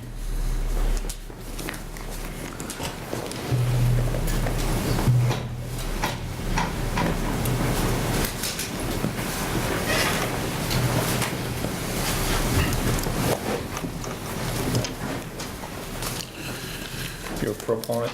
Yes. Good afternoon, Chairman Groney and members of the Education Committee. My name is Robert Sanford, ROBERTSANFORD. I am the legal director for the Nebraska Coalition to End Sexual and Domestic Violence, a nonprofit organization representing 20 domestic and sexual assault service providers across Nebraska. Our vision includes a world where domestic and sexual violence are a distant memory and where healthy relationships prosper. Among other things, the Nebraska Coalition values safety, prevention, accountability, and leadership. Each of these values is incorporated into LB702 as it was introduced. And it is because of that that the Nebraska Coalition is here today to ask that you support LB702 and that, as a committee, you advance the bill to the floor for debate in order that it can become more than just a bill. Most of my work during session revolves around bills involving crime and punishment. So I want to take the next few moments and share with you a different perspective, that of prevention. The socio-ecological model of prevention when building a community response looks at prevention on 4 different levels. These levels of prevention include individuals, relationship, community, and societal. Oftentimes we focus on a response to and prevention of sexual assault at the individual level, but LB702 goes further. Oftentimes we focus on a response to and prevention, that individual approach can involve the distribution of brochures or providing safety tips. While this approach is valuable, ending sexual violence completely requires much more than this. If we truly want to end sexual violence, prevention work has to take place within peer relationships, within the community, and within society. According to the National Sexual Violence Resource Center, colleges and universities are in a unique position to create a campus culture that is safe for all students, faculty, and staff. The Center for Disease Control and Prevention provides examples of a comprehensive campus-based prevention strategy, which is in the document attached with my testimony. This example suggests that dorm-based prevention will reinforce positive norms and skills related to bystander behavior. The CDC model encourages campus leadership to promote a culture of safety and respect to impact the community. Finally, the CDC model suggests that the creation of policies that strengthen and support enforcement, response, and reporting policies on campus is a societal change that will work toward an end goal of preventing sexual violence. The CDC suggests steps that can be taken to build an infrastructure around the prevention of campus sexual violence. These steps include having well-trained staff that have been trained using a standardized training, hiring dedicated prevention staff, making prevention an integrated priority of the campus as an organization, creating collaborations across campus, and finally, fostering relationships with referral services. The Nebraska Coalition strongly supports prevention efforts and has staff devoted to that effort. Our prevention educator provides training and technical assistance on issues related to prevention, collaborating with other organizations working toward the prevention and elimination of sexual violence that has been institutionalized in part through our educational system. Senator Kavanaugh has incorporated prevention into the introduced version of LB702. The Nebraska Coalition thanks her for that effort and supports the Campus Safety Act created by this bill. We encourage you to advance it to the floor. Thank you. Any questions? Thank you. How many more proponents are there? Come on forward. One.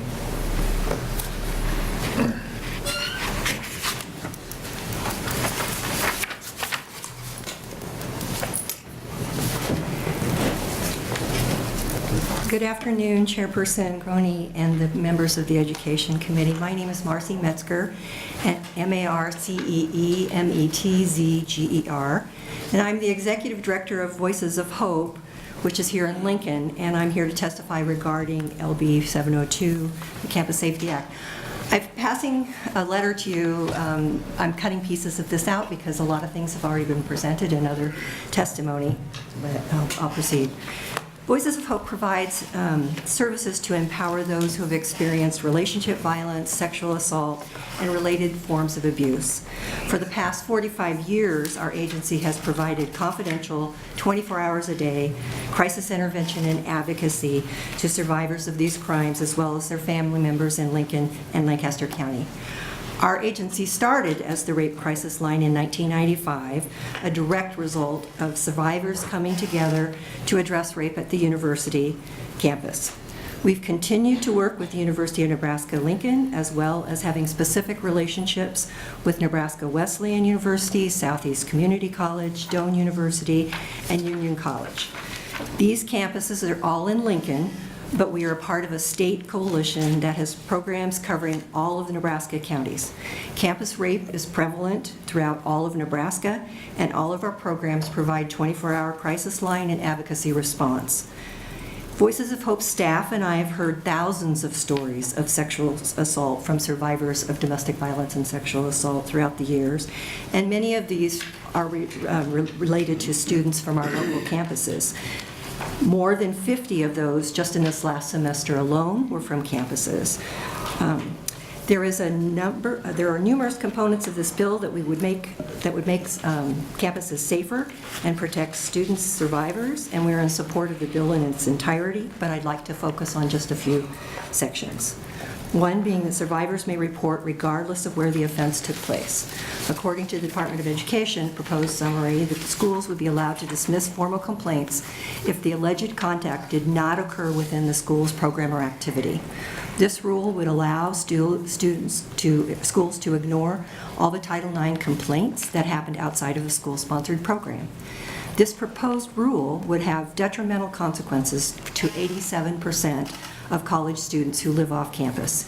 Even if the conduct occurs off campus, students could potentially see their named perpetrator on campus, in the classes, and or in their residence halls.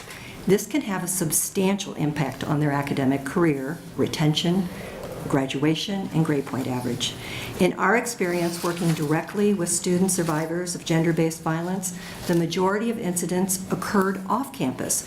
Therefore, we support that schools should be required to provide services to students and investigate assaults that have taken place off campus or in the study abroad program, as you heard earlier, when the violence interferes with the student's education. Second point, complaints by a reporting party shall be resolved using a preponderance of evidence standard. When schools use the more demanding, clear, and convincing standard of evidence, it impacts greatly on the victims and their willingness to come forward and report. This discriminatory rule allows students or schools to directly weigh the education of a named perpetrator more than the survivor. The preponderance of evidence standard is the appropriate civil standard to use in campus conduct cases. Also, it is the only standard that treats the students with a fundamental fairness and respect. In fact, the Association for Student Conduct Administration states that to use any other standard says to the victim survivor, your word is not worth as much as to the institution as the word of the accused. Or even worse, First, that the institution provides that the accused student remain a member of the campus community over the complainant. Changing the standard of evidence contributes to a culture that does not encourage victims to report and does nothing to make campuses safer. Therefore, we propose that Nebraska schools be required to adopt a preponderance of evidence standard for sexual misconduct cases, or else the school is discriminating by valuing the named perpetrator's education more than the student's education. The third point, each institution shall adopt detailed and trauma-informed policies. This would include seeking input from interested parties to review and comment on these policies. I believe that many, if not most, of our campuses in Nebraska have some policies that relate directly to domestic violence and sexual assault, primarily through their student code of conduct. While many of these policies are good, many were not developed with a trauma-informed lens and leave out an understanding of the complexity of how individuals respond to traumatic events. They don't take into account what we now understand about the neuroscience and how the brain responds to trauma. Keeping the victim's safety and respect at the center of the response does not mean that a fair investigation or a campus response can't happen. In Lincoln, we've watched the difference that the Lincoln Police Department's trauma belief-based investigation training has impacted on victims feeling safer in making reports. The Lincoln Police Department reports a 9% increase in rapes in 2018. We all believe that this was not the result of more rapes, just that more victims were feeling safer about making this report, and the opportunity was made more accessible. We've also heard repeatedly from victims that the trauma-informed response that they received helped them to feel better and more confident about the system they participated in, and longer trauma. Okay. Cut your point. We've been 5 minutes we gave you. I'm sorry. No, that's fine. You needed to wrap up with that last part. I agree Okay. with that. So, any questions? Yes. Go ahead, Senator Pansy Brooks. Okay, thank you for coming, Ms. Metzger. What I am interested in, have you seen other states enact some of this legislation? I have seen a few, yes. Okay, so I guess what I'm interested in, and I understand the connection to school things like study abroad. So what in actuality happens? So if somebody comes in and says, I was at a function and it wasn't a school-related function, what is the best? I mean, in a perfect world, what would the school do? I mean, nothing. This presumes it's prior to any kind of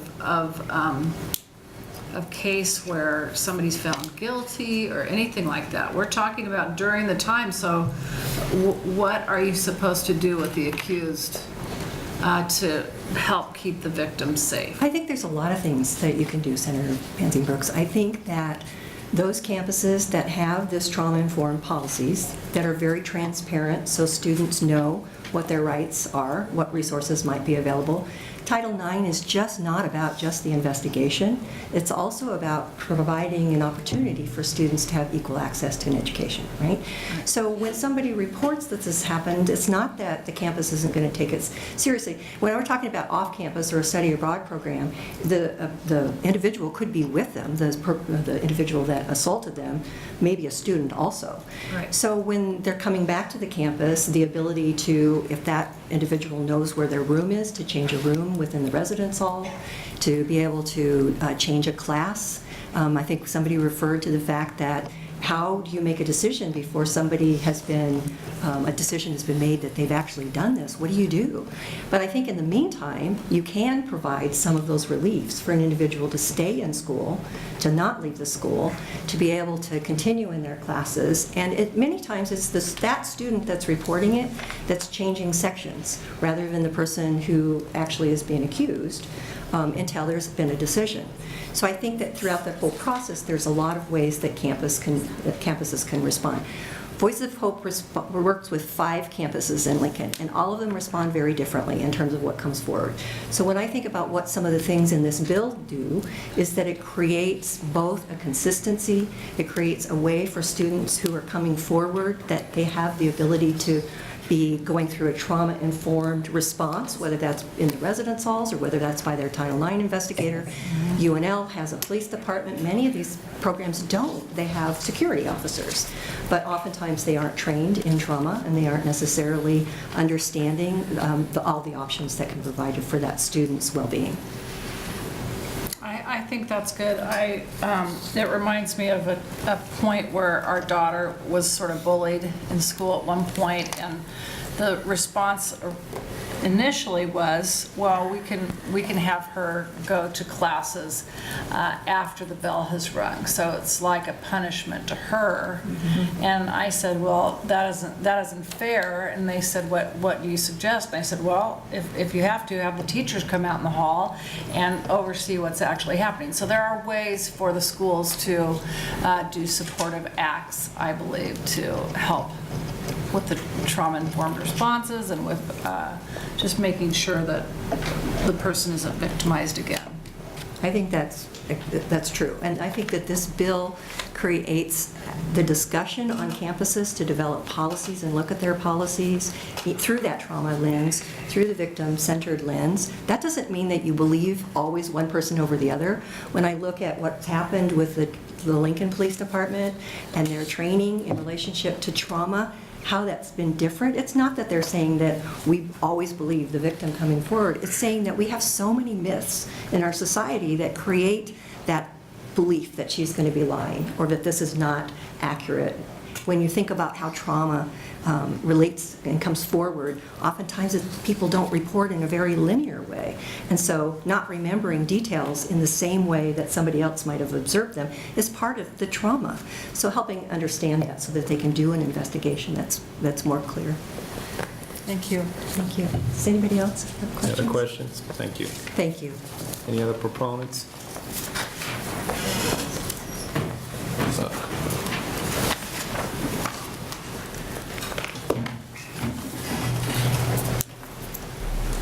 Hi, my name is Giselle Navarez. It's spelled Giselle. Last name is Nevarez. And I'm here today representing a private citizen. I'm an individual. I graduated from the University of Nebraska, and I was also assaulted as a student. And this happened in 2014, which was before a lot of the existing changes in society were focused on believing survivors. There have been a number of social movements that have followed that, but what's important about my experience and why I wanted to come here and share this today was because when that happened to me, I didn't know where to go. It happened off campus in Douglas County, and it happened over the summer. But this individual was a student at the University of Nebraska, so after experiencing this assault, I wanted to make sure that I was going to be protected for the rest of my time as a student. I was a freshman at the time. And I didn't know where to go. I reached out to a supervisor at I was a student worker, and I reached out to a supervisor at my job, and he pointed me to the Women's Center. And that is when I found the victim advocate, who luckily was able to guide me towards the next steps in the reporting process, just to ensure that I could still go to school. At this time, I was considering dropping out of school. I was considering transferring from UNL and going to UNO, just so I could feel safe. And I don't think that I should have been put in that position. It was inconvenient for me. I think that's saying it so lightly. It was so inconvenient for me to have to consider that when also considering what I wanted to do with my education, with my career, with my identity, who I was as a person in this time was dealing with a lot. And the resources that were provided to me, I felt did not recognize this. I went to Title IX, and I sat with the Dean of Students and the Title IX coordinator at the time, and being 20 years old, I was doing what I thought was right, what I was being told to do, and I don't feel like their response was sensitive to my situation. This student and I were going to be living at the 50-50, which is an off-campus student residential housing unit, and I didn't want to see him. I didn't feel like seeing my abuser every single day before I went to class. And I had made these plans with another group of female students I consider to be my friends. And when I presented this situation to the Title IX office, they believed the best option was for me to move, for me to leave my support system, for me to uproot my plans and go somewhere else and further isolate myself from a situation that I already didn't know how to handle. So I was not happy with the decision or the options presented to me by Title IX. And when I heard about this bill, I immediately read in detail all the provisions it would give to students. And I thought to myself when I was 20 years old, like, what would this have meant for me? What changes could this have made for me that could have been more positive instead of having to absorb all this negativity and stress and confusion in a time where I was already the victim and having to defend myself and my word and having to prove to people that this happened. So I care about my institution. I care about the future of our students.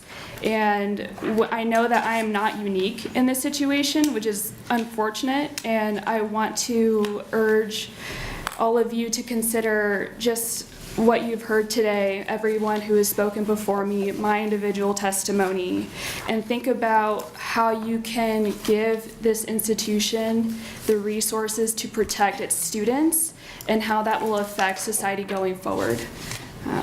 And that is all I have for you all. Does anyone have? Yep. Senator Brewer. Thank you, Mr. Chairman.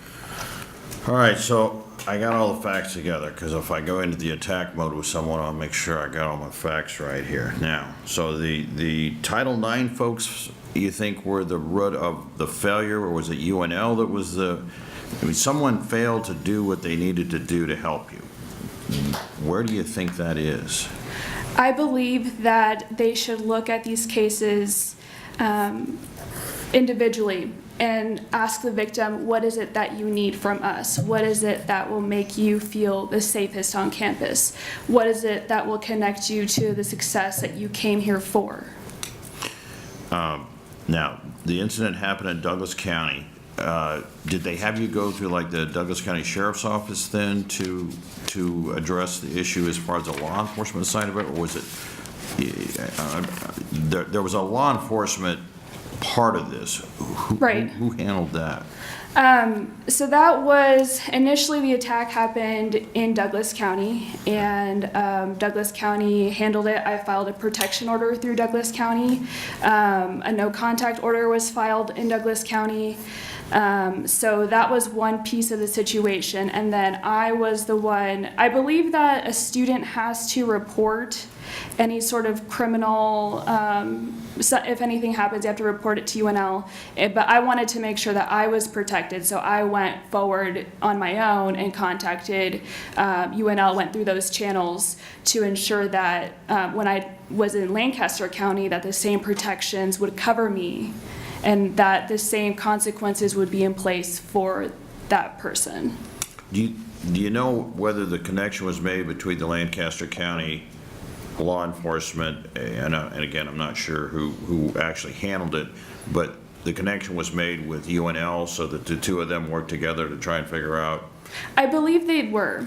I was outside of this process. I was really only involved as far as reporting and being the one who has these protections for them. But if I can remember correctly, I know that there was communication between Douglas County, Lancaster County, UNLPD, and the Title IX office. Those directors were kind of at the crux of it. So on the situation where your abuser, or whatever title we want to give that person, the Title IX folks, and you may have to help me so I understand this, their part in that is there to be kind of your caretaker and watchdog to make sure that whatever happened, that the right information is collected and that it's handled in a way so that you're not having to deal with some of this? Because I still, and I mean, multiple people testify to this, that they end up having to spend either class time or be around the very person that caused the situation. You would think that would be the first thing they'd want to do, is somehow make sure that that situation didn't Right. continue. That was my ultimate hope with the Title IX team. I was hoping that there would be absolutely no instance where I would be seeing this individual on campus. They looked at our class schedules, and he and I were different majors, so we weren't really ever in the same building. But as far as a living situation, I felt that was the most important place to confront and make sure that, you know, I'm not going to see him, he's not going to see me, there's no contact, neither of us want this. But when I presented that case, they told me that he has rights too. And yet the inconvenience would fall on me having to move, whereas he could still stay living in the situation that he had planned on living in. And when you say that, you're talking Title IX, folks? Mm-hmm. Okay. All right, thank you. This is the University of Nebraska campus, Lincoln? Yep. No. Lincoln. Calling unlucky, but 30,000 students, you ended up by happenstance in the same housing? No. I had Something roommates. About a 50-50. Yep. So I had roommates living with me at Knoll, and they had already gotten a room on the 3rd floor of the 50-50. And they asked for someone to fill the 4th spot. So I said, okay, I know you guys already live with you. I'll live in this room. And this other individual had friends, and it happened to be on the same floor. That was not something that I had planned. No, it was coincidence. What was that? Coincidence, just bad luck. I don't know if I would call it bad luck or a coincidence, but that's what the situation was. That was reality. All right, that's what I mean. Yep. And I just don't know why the housing authority did that if you had a protection. No, well, we had already agreed to sign the lease and live there before this incident had happened. And so when he attacked me, I didn't want to live on the same floor as him. Didn't know the timeline. Yeah. This all happened prior to your right. to your So protective order. Yep. When you I guess apply for a room at the 50-50, you have to do so before the end of the previous school year. This attack happened after school had ended in the summertime, and I came back. I was making these plans in June or July to make sure that I would not be there. I just wanted to make sure that the university didn't put you in the same building with this individual after you already had a protective No, order. they didn't put me in the same building, but where I felt they could have done more was making sure that he was no longer there. Thank you. Thank you. Thank you for your testimony. Any other questions from the committee? Thank you for taking the time. Any other proponents? Opponents?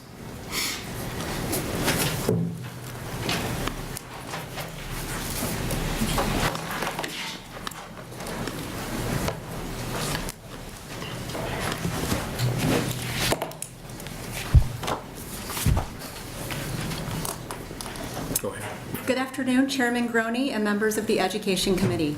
My name is Tammy Strickman, Tamistrickman, and I am the Title IX Coordinator at the University of Nebraska-Lincoln.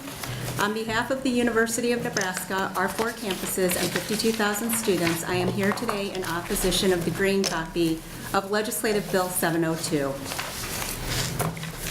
As we've heard from very powerful testimony, our work in this area is not done.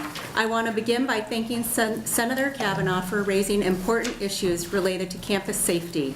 No student should ever have to feel unsafe, and the University of Nebraska is absolutely committed to preventing sexual misconduct and providing full action and support to those impacted when it does occur. We thank Senator Kavanaugh for her leadership, and we will continue to work with her and members of the legislature in addressing these issues, because no student should have to go through some of the experiences that were expressed here today. However, while we support some of the underlying concepts of LB702, we have concerns about some of the language with the bill as written, as we did with similar bills that have come before this committee in the past. Number one, the legislation raises constitutional questions related to the Board of Regents versus Exxon Nebraska Supreme Court decision. That decision held that the elected Board of Regents has the responsibility to manage and operate the University of Nebraska. Number two, there is overly broad language in LB 702 that creates ambiguity about practices and procedures, and we fear that these would lead to confusion among our students and campuses. And number three, there are provisions in LB 702 that conflict with current and proposed federal regulations. In light of the fact that we, like all universities who receive federal funding, are heavily regulated at the federal level on these issues related to sexual misconduct, state laws that differ from those at the federal level would effectively create a competing framework in which to investigate and address these matters. Let me say a word about the steps the University of Nebraska has already taken with regard to sexual misconduct. Here, I have several hundred pages of documents that can give you a much greater detail on our reporting, our policies, and our resources we offer our students, faculty, and staff. Links to all of these documents are included on the Title IX backgrounder I provided here with my written testimony. I think this committee can be proud of what the university is doing to create a culture that values safety, awareness, and education. Each of our 4 campuses has a designated Title IX coordinator who oversees and ensures compliance with federal mandates. The Title IX coordinator educates the campus on relevant policies and procedures, including how to file a complaint, how complaints are investigated. We work with law enforcement when necessary and ensure the prompt resolution of complaints.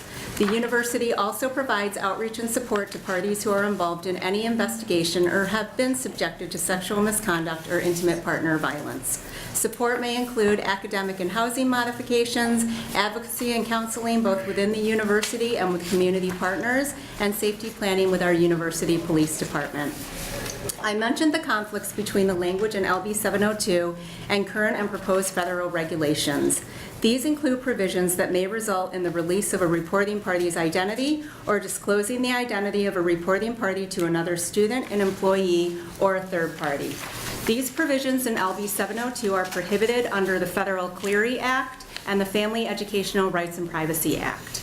Another concern is that LB 702 contains definitions which do not align with the federal regulations and definitions that refer to a specific date. For example, definitions in LB 702 define terms as they existed on January 1, 2019. This will limit an institution's ability to change or modify definitions if they change at the U.S. Department of Education. Aside from definitions, another concern we have is that some of the language in LB 702 is overly broad and may cause confusion. Phrases like significant delay, easily available, and reasonable measures. LB 702 does not define these terms or clarify who makes these determinations. Furthermore, it creates ambiguity about the roles of the university compared to local law enforcement. The U.S. Department of Education often modifies its guidance and regulations, but even with some of the changes, universities are still mandated to educate and address matters involving sexual misconduct. Most of the changes at the federal level deal with procedural issues. I want to reiterate that the University of Nebraska is strongly committed to preventing and addressing sexual misconduct. While we oppose LB 702 for reasons I've outlined, we look forward to working with Senator Kavanaugh on her newly introduced amendment on a path forward. Thank you. Thank you. Any questions? Senator Linehan. Thank you, Chairman Groney. So you were here, I think, for Mr. Stanford's testimony. You probably don't have a copy of it, but he talked about the CDC. So a paragraph in his testimony, the CDC suggests steps that can be taken to build infrastructure around the prevention of campus sexual violence. These steps include having well-trained staff that have been trained using standardized training. Do you have that? Yes. Hiring dedicated prevention staff? Yes. Making prevention an integrated priority of the campus as an organization? Yes. Creating collaborations across the campus? Yes. And finally, fostering relationships with referral services? Yes. So how big is your Title X office? I am the Title IX coordinator. I have 3 Title IX investigators that work within the office, so there are 4 of us dedicated to Title IX. In addition, in the past year, after I testified before this committee on one of Senator Moorfeld's bills, our Student Affairs Office has built up an advocacy and support unit. So we went from having a part-time victim advocate who was community-based to an internal UNL employee who is a coordinator for advocacy and support and a trained advocate, a full-time victim advocate, and a part-time victim advocate. But do they work from your Title IX office? We collaborate with them. Because the Title IX office is not an advocacy office in and of itself, it is more of a compliance office. We collaborate with partners across campus to ensure that we are doing everything that we can to protect the health and safety of our students when they are subjected to any form of sexual misconduct. So they are still internal to the university. So you have 3 people working compliance and 1.5 people working advocacy? Well, 2.5 if you include the coordinator, who's also a trained victim advocate. And then we also collaborate with partners. So how about the other university campuses? UNO, I believe, has 2 victim advocates. I am not sure on the medical center. Are they full-time paid staff? I think they are. Okay, I think it would be helpful for the committee if we actually knew who's involved in this at each campus, and the numbers and their caseloads. I'd be happy to provide that. Thank you very much. Senator Brewer. All right, you've been here the whole time and heard the other testimony, right? Yes. So you can see how, if you're someone who's not on campus, you're not able to have a day-to-day visibility on things, you can't help but be a little bit shocked to hear everything that we've heard here today. If you go back and look at Ms. Barnes's statement, and again, this is UNO that she's specifically talking about here. It said, after reviewing the annual campus security and fire report for UNO, forcible sex offenses on campus doubled and stalking tripled from 2015 to 16. Domestic violence on campus tripled from 2016 to 17. Forcible domestic violence and housing increased 5 times in the same year, while stalking tripled on public property, doubled in housing areas between 16 and 17. Now again, these are words on paper, doesn't mean they're facts. But you can't read that and not all of a sudden kind of freeze in your tracks and go, holy cow, is the train off the tracks here?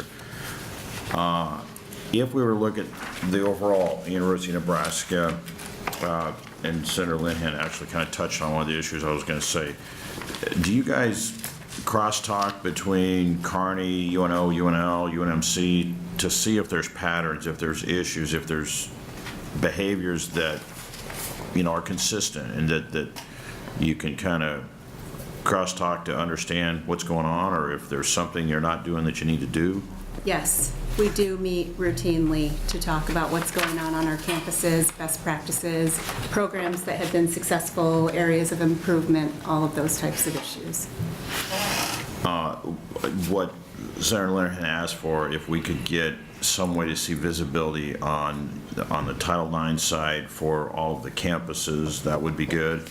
And then if you have any type of a roll-up of information that gives us the stats of the information that you have, that people have actually, you know, went and provided to you in whatever type of interface you have with the different situations, I think that would give us a better pulse for what's going on.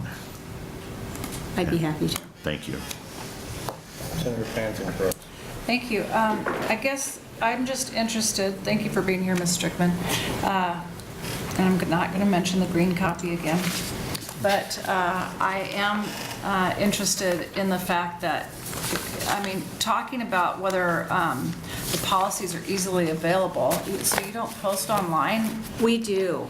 My point to that was that some of the language in the state statute proposed in LB702 is overly broad and it may cause confusion. So that was just an example of an area where I think we can work together to firm up some of those phrases so it is clear to students, faculty, staff, members of the community on what that means and where we would be posting it, how it would be available. Sometimes we are asked not to be so specific on how how each step is taken. And so the adoption of reasonable measures, I mean, if she'd said best practices, would you have felt better? Because literally for us to sit and tell you every step in your field that you should take, that would be much more inappropriate to me than saying that the university shall use best practices.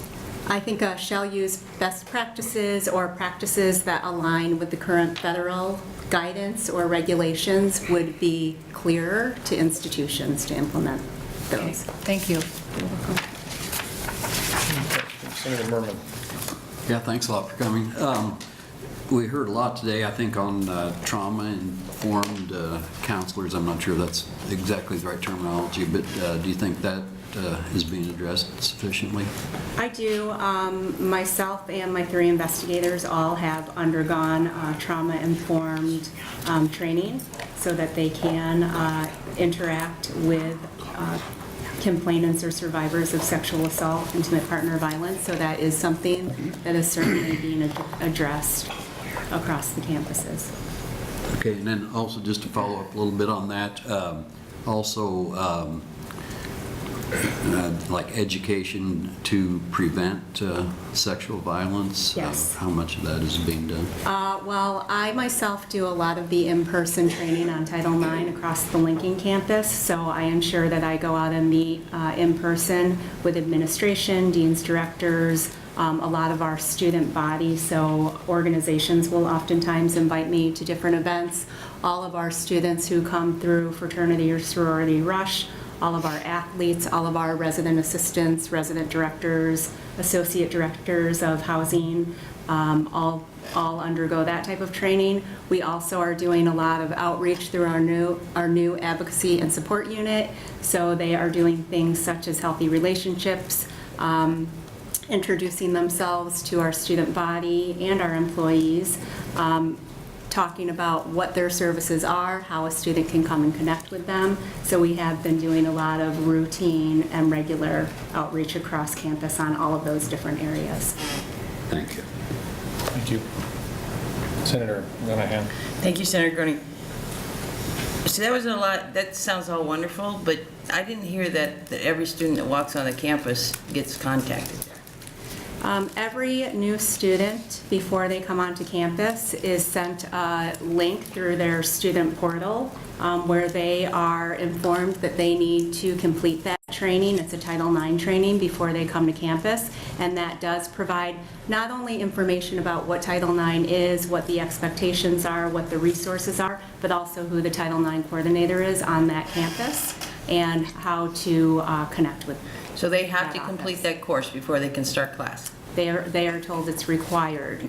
We do not put a hold on their account if it is not completed, but we have had great success with the numbers of students who have completed it before they have come onto campus. Why wouldn't you just say they have to do it? I think that there has been some concern about either revoking admission or holding their account before they can come onto campus. So they are asked to complete a series of different trainings and... Yeah, but kids are, I'm sorry to interrupt you, but they all talk to each other. So as soon as they know they don't really have to do it, and they have to do all these other things, unless I was very unique. I mean, you do what you have to do, and it's the unusual student that does everything you're asked to do.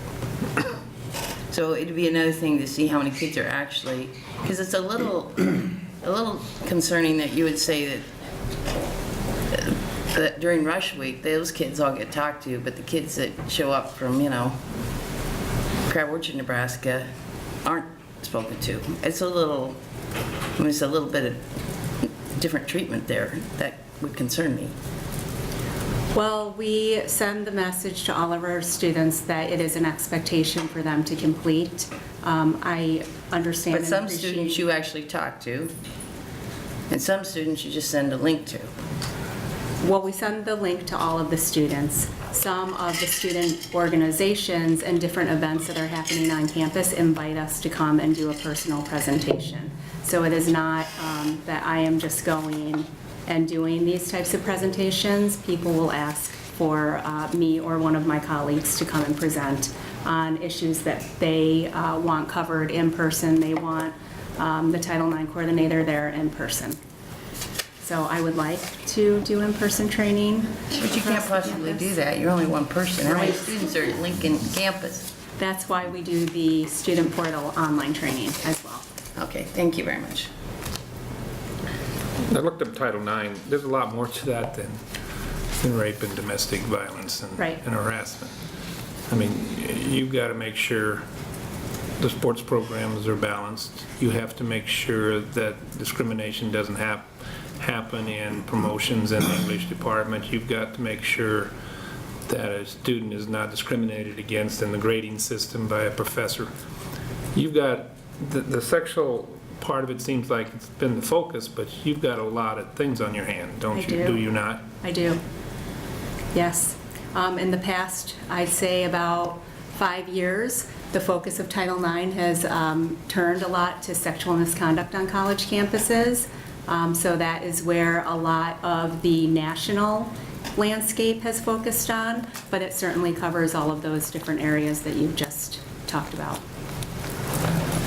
And the secretary's been being treated badly or not promoted in an office on the campus. You have to take those complaints too, do you not? Yes. So I do have a different colleague within the Equity and Compliance Office that primarily handles employee type concerns. So as far as the sexual harassment and rape, you have no enforcement. You're not law enforcement.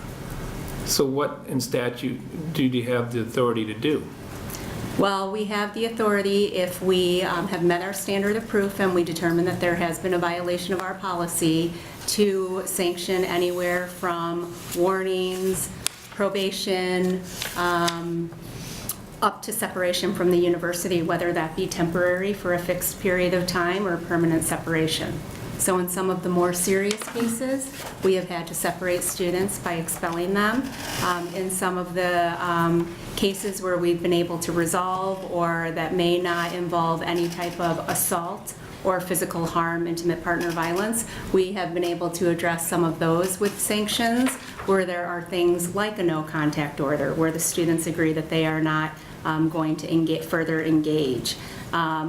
Probations, mandatory training. There's a whole array of different things that we can do. So if a student comes to you and they say they're being harassed, stalked or whatever you want to say, do you talk to the individual who they accuse and then you solve it right there? No. You do not do that? No, what we would do is we would first give that reporting party their various options. So some students will come in and they will say, I'm being stalked and I want to file a complaint with this office. I want it investigated and I want an outcome rendered. Others will say, I would just like you to document this. I don't want anything done formally. I just want the Title IX office to know. So if this continues to be a problem or somebody else is subjected to this type of behavior, I can come back and you already have this. You don't do any conflict resolution where two individuals and the person doing the harassing, if somebody just says back off? That's the third option that we present to the reporting party. And if they say, yes, I would like to do conflict resolution, then that is what we will try to do. And you have done that? Yes. So there is a process? Yes. All right, thank you. Any other questions? Senator Merman? Yeah, I've got one more, and I'm not just talking about the University of Nebraska here. I'm talking about our whole educational system. But part of it would be for you also. I think part of the problem is that students in our whole educational system aren't taught right and wrong. They're sometimes taught, that's all relative. I'm just wondering if, especially when a new student applies for the university, if they had some kind of really strict guidelines on what's expected and what's right, what's wrong, if that might be helpful to prevent these types of situations? I think it could be helpful. I think something that would be more helpful is training in the K-12 schools. And I have seen some educational systems start to really focus on that area, because I agree that sometimes students come to a new institution, they're away from home for the first time.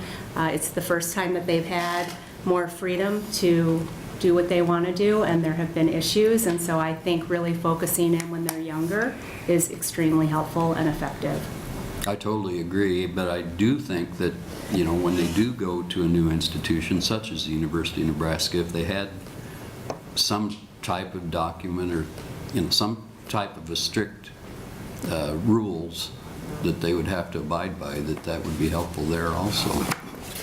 We do have our student code of conduct, and our student code of conduct does contain a sexual misconduct policy that outlines what is not acceptable at the university, what the process will be if they are accused of engaging in that type of behavior, and what that whole process looks like, including potential outcomes and sanctions. I would hope that would be really highlighted in some way, pointed out to them. Thank you very much. Any other questions? Thank you. Thank you.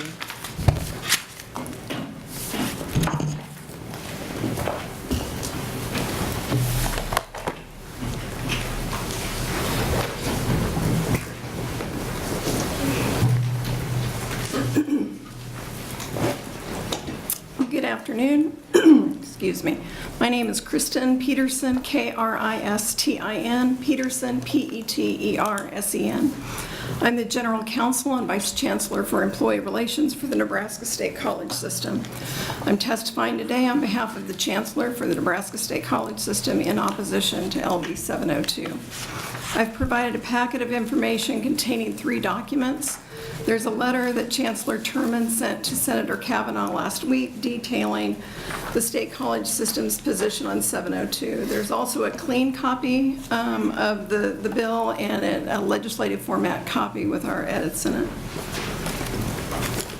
As Dr. Turman stated, excuse me, in his letter, the Nebraska State Colleges share the governance concerns that the university has voiced. We believe this bill is encroaching on our board's constitutional authority to govern and operate our colleges.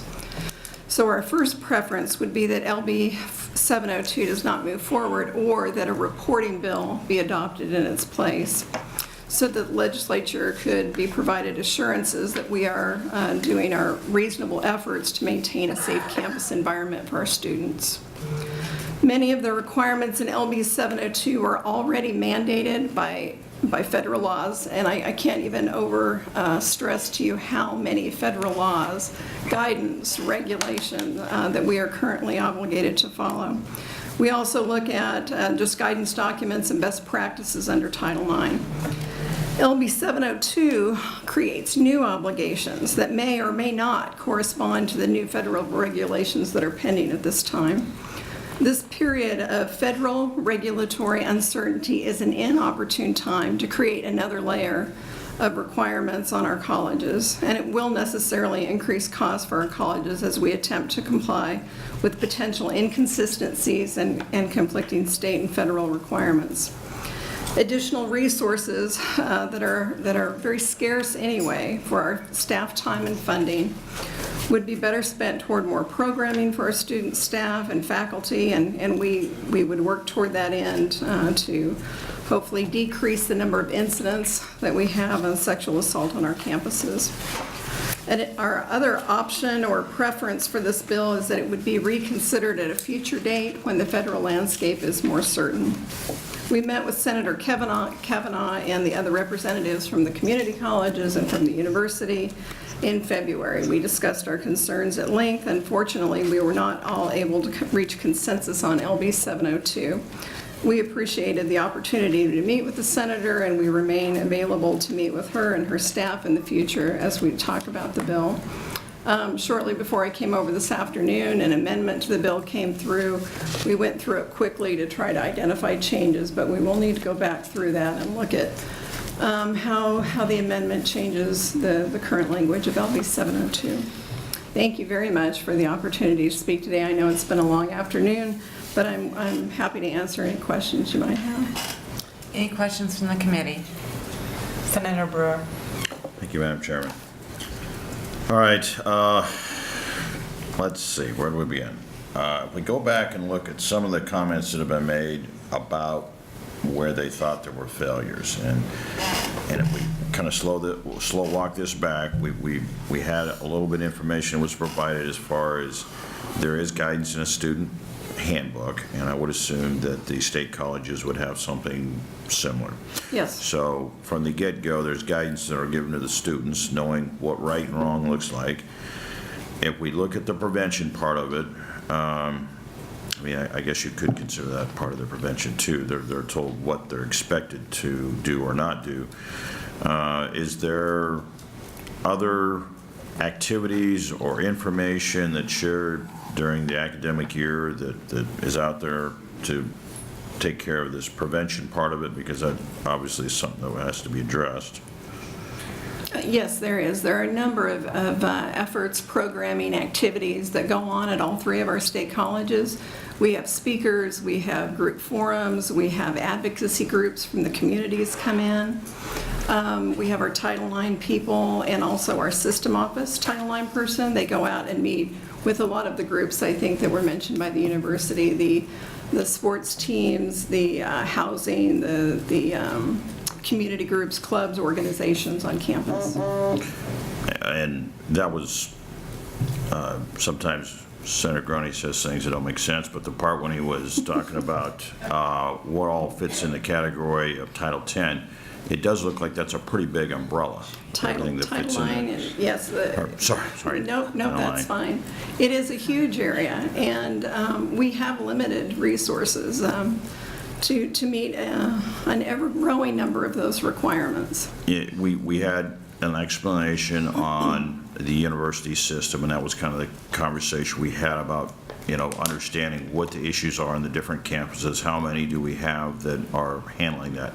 If we were to flip that over and look at the state colleges, likewise, whether we're in Shatter State or Peru or Wayne, there are there's a Title IX rep or an office there, and that's their primary purpose. If someone does have a situation, is there going to be that on-campus coordinator to interface with either campus security or law enforcement to bring that together? I mean, is that a correct way to look at it? Each college has a Title IX coordinator. Each college also has designees that can stand in place or assist the Title IX coordinator if we have too many ongoing investigations.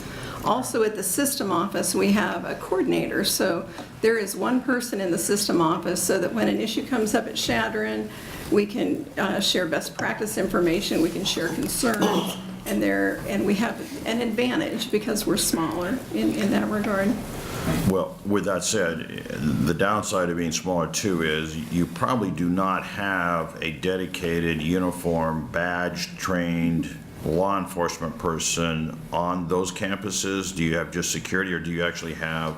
We have campus security at all three institutions. Also at Wayne and Shadron, we have wonderful collaborative agreements with law enforcement. We have a campus resource officer that is on campus a certain set number of hours during the academic year that they assist our. So he is a Grand Island graduated, no kidding law enforcement guy with badge and gun and the whole works. He would be an employee of, for example, the Shadron Police Department or the Wayne Police Department. Campus.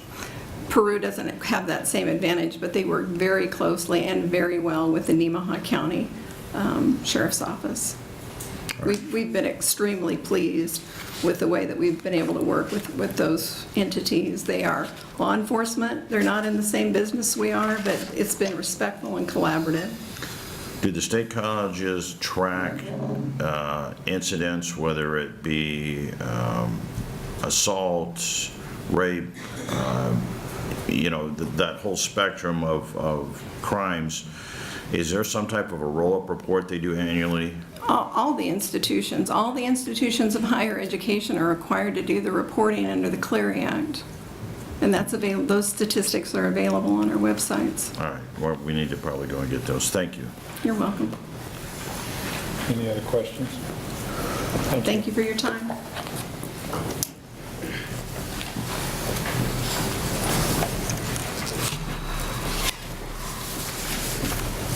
Good afternoon. Thank you, Chairman Groney and members of the Education Committee. I'll make this pretty brief. You've heard a lot. My name is Bev Cummins, B-E-V-C-U-M-M-I-N-S. I'm the Vice President of Student Affairs and the Lincoln Campus Director of Southeast Community College. And as you've heard with all the testimony today, this is an incredibly important bill, and it's one that we get right. And addressing a lot of the issues that we face all the time on our college campuses is of utmost importance to the campus leaders. And so when we review this bill, first of all, going in opposition to the green version and looking closely and working very closely with Senator Kavanaugh in regards to the amended version, there's just one area that I'd like to highlight a little bit more that I know gives us pause with the community college system, in addition to the ones that have already been highlighted by the university and the state college system. And that is in regards to requiring policies and procedures with the local law enforcement. We are spread out, for example, at Southeast Community College over 15 counties.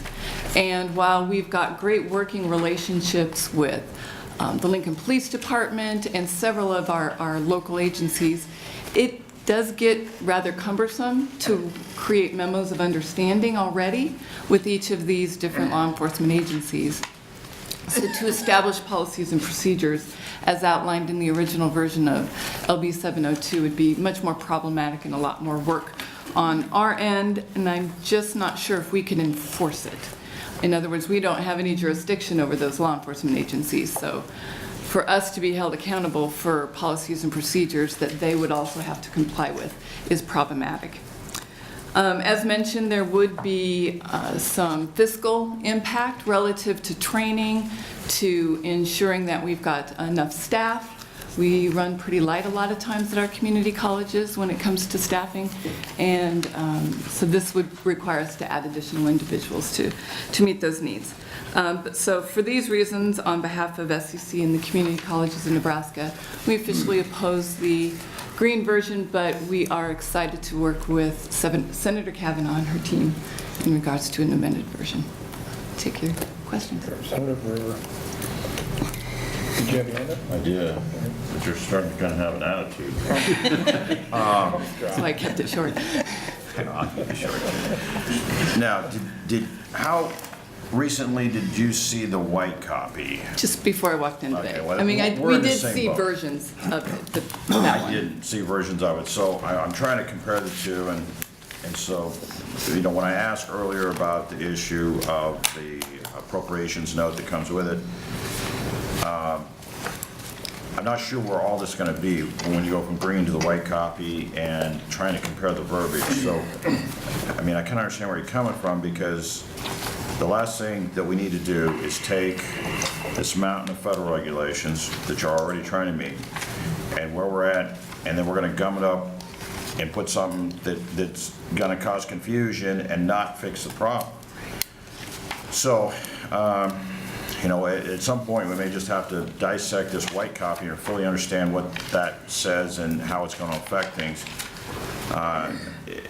The system is a lot cleaner for the university in that they're in an environment where that law enforcement element is woven in, or it's a law enforcement element they control and they have oversight of for the community colleges and the state colleges. You're at the mercy of that town and that department and whether or not they're going to find this as their priority of the day or not. Absolutely. So anyway, as we go along, the idea that you've got your campuses split to so many places is something that has to be weighed, because you can only affect what's on your property. All right, thank you. Any other question? Do you have a Title IX office? Yes, we do. Our Title IX office, we have a Vice President of Access, Equity, and Diversity. He is a Title IX administrator, and then we have a Title IX coordinator, and they're located at the area office. So in response to an allegation of sexual assault, sexual violence, Typically, the Title IX coordinator works directly with the dean of students on that campus to do the investigation and the follow-up. And the dean of students typically is identified as that individual, along with a success coach, to be the advocate on the campus for the student. But what they're advocating here doesn't absolutely have to tie into Title IX. It could be a college has a student advocacy office for complaints, because we seem to automatically tie it to Title IX. But rape is rape. I mean, it doesn't have to be a federal law that describes it or complain about it. So, but do you have that? A student advocacy office? Counselors, We have counselors or whatever, when somebody comes in and has a problem at the student health center, that they can... We do not have a student health center on our campuses. We have our deans of students, who are also assistant campus directors, so they kind of have oversight over that campus. We have success coaches that help students to be successful while they're there, but everybody kind of wears a lot of hats at community colleges. Thank you. Senator Linehan. Thank you, Chairman Groney. I'm kind of listening to the colleges, community colleges, and I don't expect you to, maybe you could get back to us on this, because I don't want to put you on the spot. But your Title X staff, how much time, and I would, if the other schools are here, I would like to know this too, how much time is your Title X staff focused on students versus focused on staff? Because, are we protecting, is the focus, and I'm not familiar with, I read the papers, but I don't understand the details of Title X, but it was originally for students, right? It was originally to ensure equity in sports and athletics. Right. So how much has it shifted, kind of floated to where it's also more staff focused, employees focused? Or is it still student focused? I think it's both. I feel like it's just expanded and focused on both students and staff. In my opinion, but I think it'd be interesting to me if we had an idea of how much man-hours are focused on which group. Great. And can I ask a question? Are you talking prevention, awareness, and response in all of those areas? No, I'm just talking about the whole office. The whole office. Okay. We'll get that. Thank you. Thank you. Any other opponents?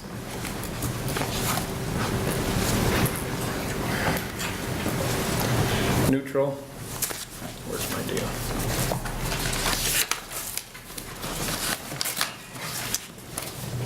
We received letters of proponents from the Nebraska State Education Association, Nebraska Psychological Association, the Executive Director of Out Nebraska, Eleanor Avery of Lincoln, State Executive Director, Planned Parenthood of the Heartland, Sydney Butler of Lincoln, Nebraska, Sherry Helmke, Survivors Rising, President UNL Student for Planned Parenthood, Mo Neal of Lincoln, Nebraska.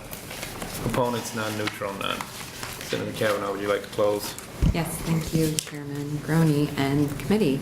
Appreciate everyone coming out today and testifying before this committee and sharing their thoughts and experiences. I wanted to give you some background on the timeline. I'm sorry that this has been a little who's on first, what's on second for everybody. So 702 was introduced towards the end of bill introduction in January. On February 19th, I met with my staff, the state colleges, the community colleges, and the university system, and Creighton, to discuss the concerns with the green copy. On February 25th, I had an additional meeting with a representative from the university indicating that I was willing to work with everyone to make whatever changes we needed to do to have this be a strong bill that would serve both the universities, the colleges, the state colleges, and the student bodies.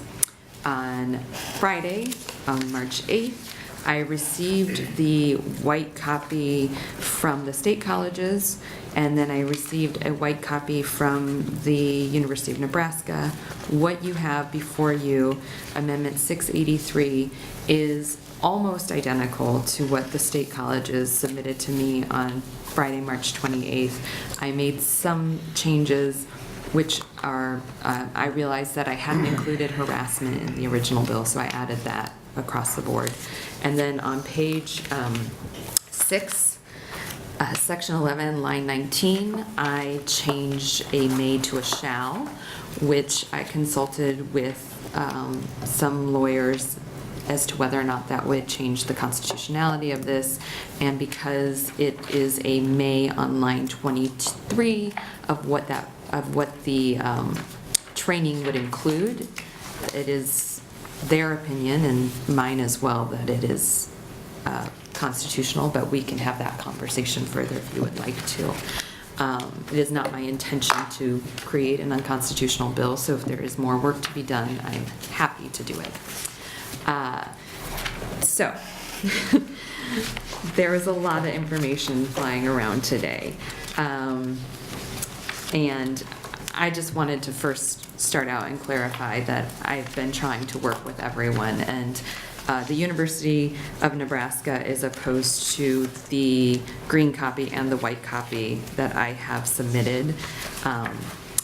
The feedback that you heard today from the university about language changes are new to me, and I'm happy to work on that and have that conversation. They also received the copy from the state colleges on Friday, so I'm sorry that we weren't able to have that conversation before now.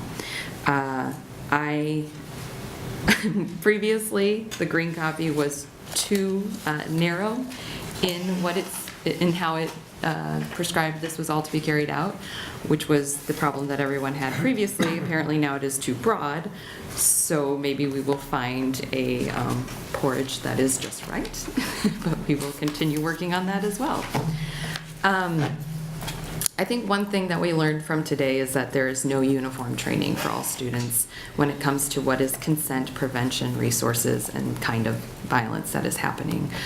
And this bill, I hope, will work towards that end of creating some continuity for all of us, a common language. Language is important, words are important, and for us to have some commonality across the state, across our educational institutions, I think is really important. As you heard from one of the students who considered transferring, if she had transferred even within her own university system, she didn't really know what she would be getting into. So the purpose for me is to increase victims feeling like they're able to report, requiring the university, state colleges, and community colleges to direct victims on what it is that they can do, what resources are available to them, and what their options are as far as law enforcement goes.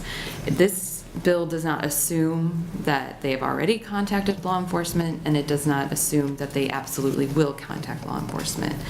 It can be any of those situations.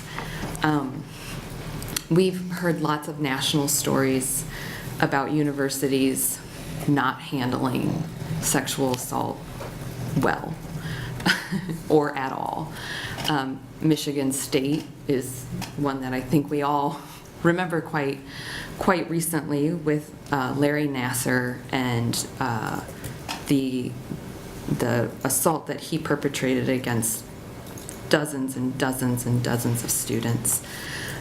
Penn State in 2011 with Jerry Sandusky and how poorly the university handled that over decades. I don't want the University of Nebraska or any of our colleges or community colleges to be that next story. And unfortunately for me, there are entities, educational entities, that are that story. When I was in college, one of my very good friends was drugged and raped by a basketball player. She was a student athlete. She reported it to the director of athletics, and they didn't tell her to go to the police. They had the basketball coach sit her down and talk her out of doing anything. That's despicable. That coach went on to another university, and we'll probably see that coach coaching in the March Madness. That's the reward for not taking care of our students. My friend went on to do other things and has a beautiful family, but the system failed her. And I don't want the system to keep failing our students. We've heard from so many students today who've been failed, and it's not right. There's no reason for any student not to be directed to resources and to be directed on how they can report it to authorities if they wish, but instead to be sat in front of someone in power and told, you don't want to ruin somebody else's life. I don't want to ruin anybody's life. I just want to make sure we're protecting our students. So I'd be happy to answer any questions you might have. Any questions? Thank you, Senator Kavanaugh. Thank you. Closes the hearing on LB702. On to hearing on LB27, Senator Copeland.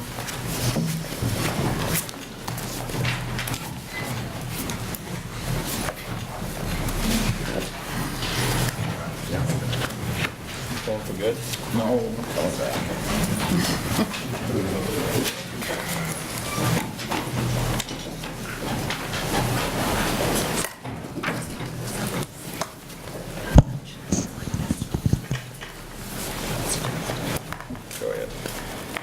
Hello, Chairman Groney and members of the Education Committee. I apologize, Senator Coulterman is still tied up in appropriations, so he asked me to introduce this bill on behalf of him.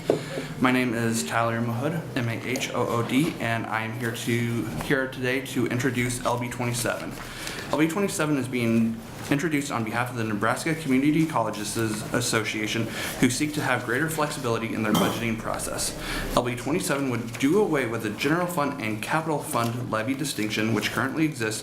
Removing the 2-cent capital levy distinction would allow each community college board to decide on how much they would need to allocate for both general funds operations and capital investments. And we want to be clear, LB27 does not change the 11.25 cent maximum levy and does not change any of the budget lid requirements, but it just eliminates the distinction between the two funds. Testifiers behind me will be able to better explain how the levy and the budget limitations currently work and why this proposed change would benefit the work of our community colleges. With that, I'm open to address any questions, but I would like to defer them to the testifiers who follow. Thank you. Proponents?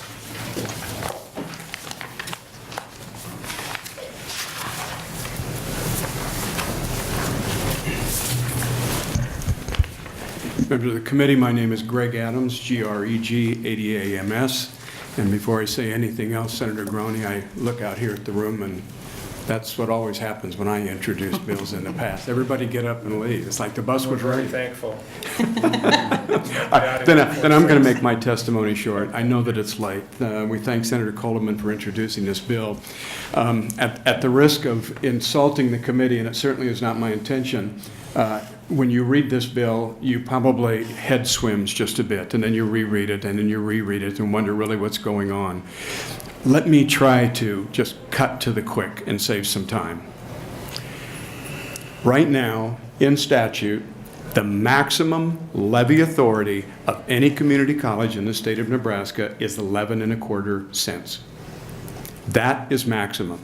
This bill does not change that. It does not. I might also add that really with two exceptions right now. One is a bond issue done in 1997 with Western Community College, which is very near to being retired. And a second one done specifically for Central Community College, their Hastings campus, for handicapped accessibility and environmental abatement. There's no exceptions to that 11.25 cents. You can't go beyond it. That's it. None of the other colleges, for instance, can levy over and above that for handicapped accessibility or making environmental adjustments. So imagine this, we begin with that 11.25 cap, all right? That's the maximum. Right now, I would tell you that the levies, if you look at all of our 6 community colleges, Western Community Colleges is the highest levy, and it's at 9.8, I believe. And the lowest would be Mid-Plains Community College at 7.5, 7.4, something like that. So that's the range. Most of our colleges, with the exception of Mid-Plains, are right in that 9-cent range. None of that changes. We're not asking for an exception to the lid. We're not asking for a change to the lid. Underneath all of this, the statute says that the community colleges can, in a given year, levy up to 2 cents for capital and the rest for operating. Still under that 11.25. But there's another safeguard, budget authority. So when the community colleges build their budget, not only do they have to be concerned about the 11.25, but none of our colleges are anywhere near it. What they're concerned about is their budget lid that's also there. Underneath the budget lid, the college can levy the 2 cents for capital and the rest for operating, but it's all got to stay under that budget lid. The same budget lid that counties have, that cities have, it's that same lid. What LB27 is asking, very simply, is to take away that 2 cent designation and let the boards decide underneath the lid, underneath the budget lid and the 11.25, how to use that money. There may be a year where a penny will work for capital, which allows them more operating. There may be years when something's come up that they need to spend a little bit more on capital, and that would mean, if this were to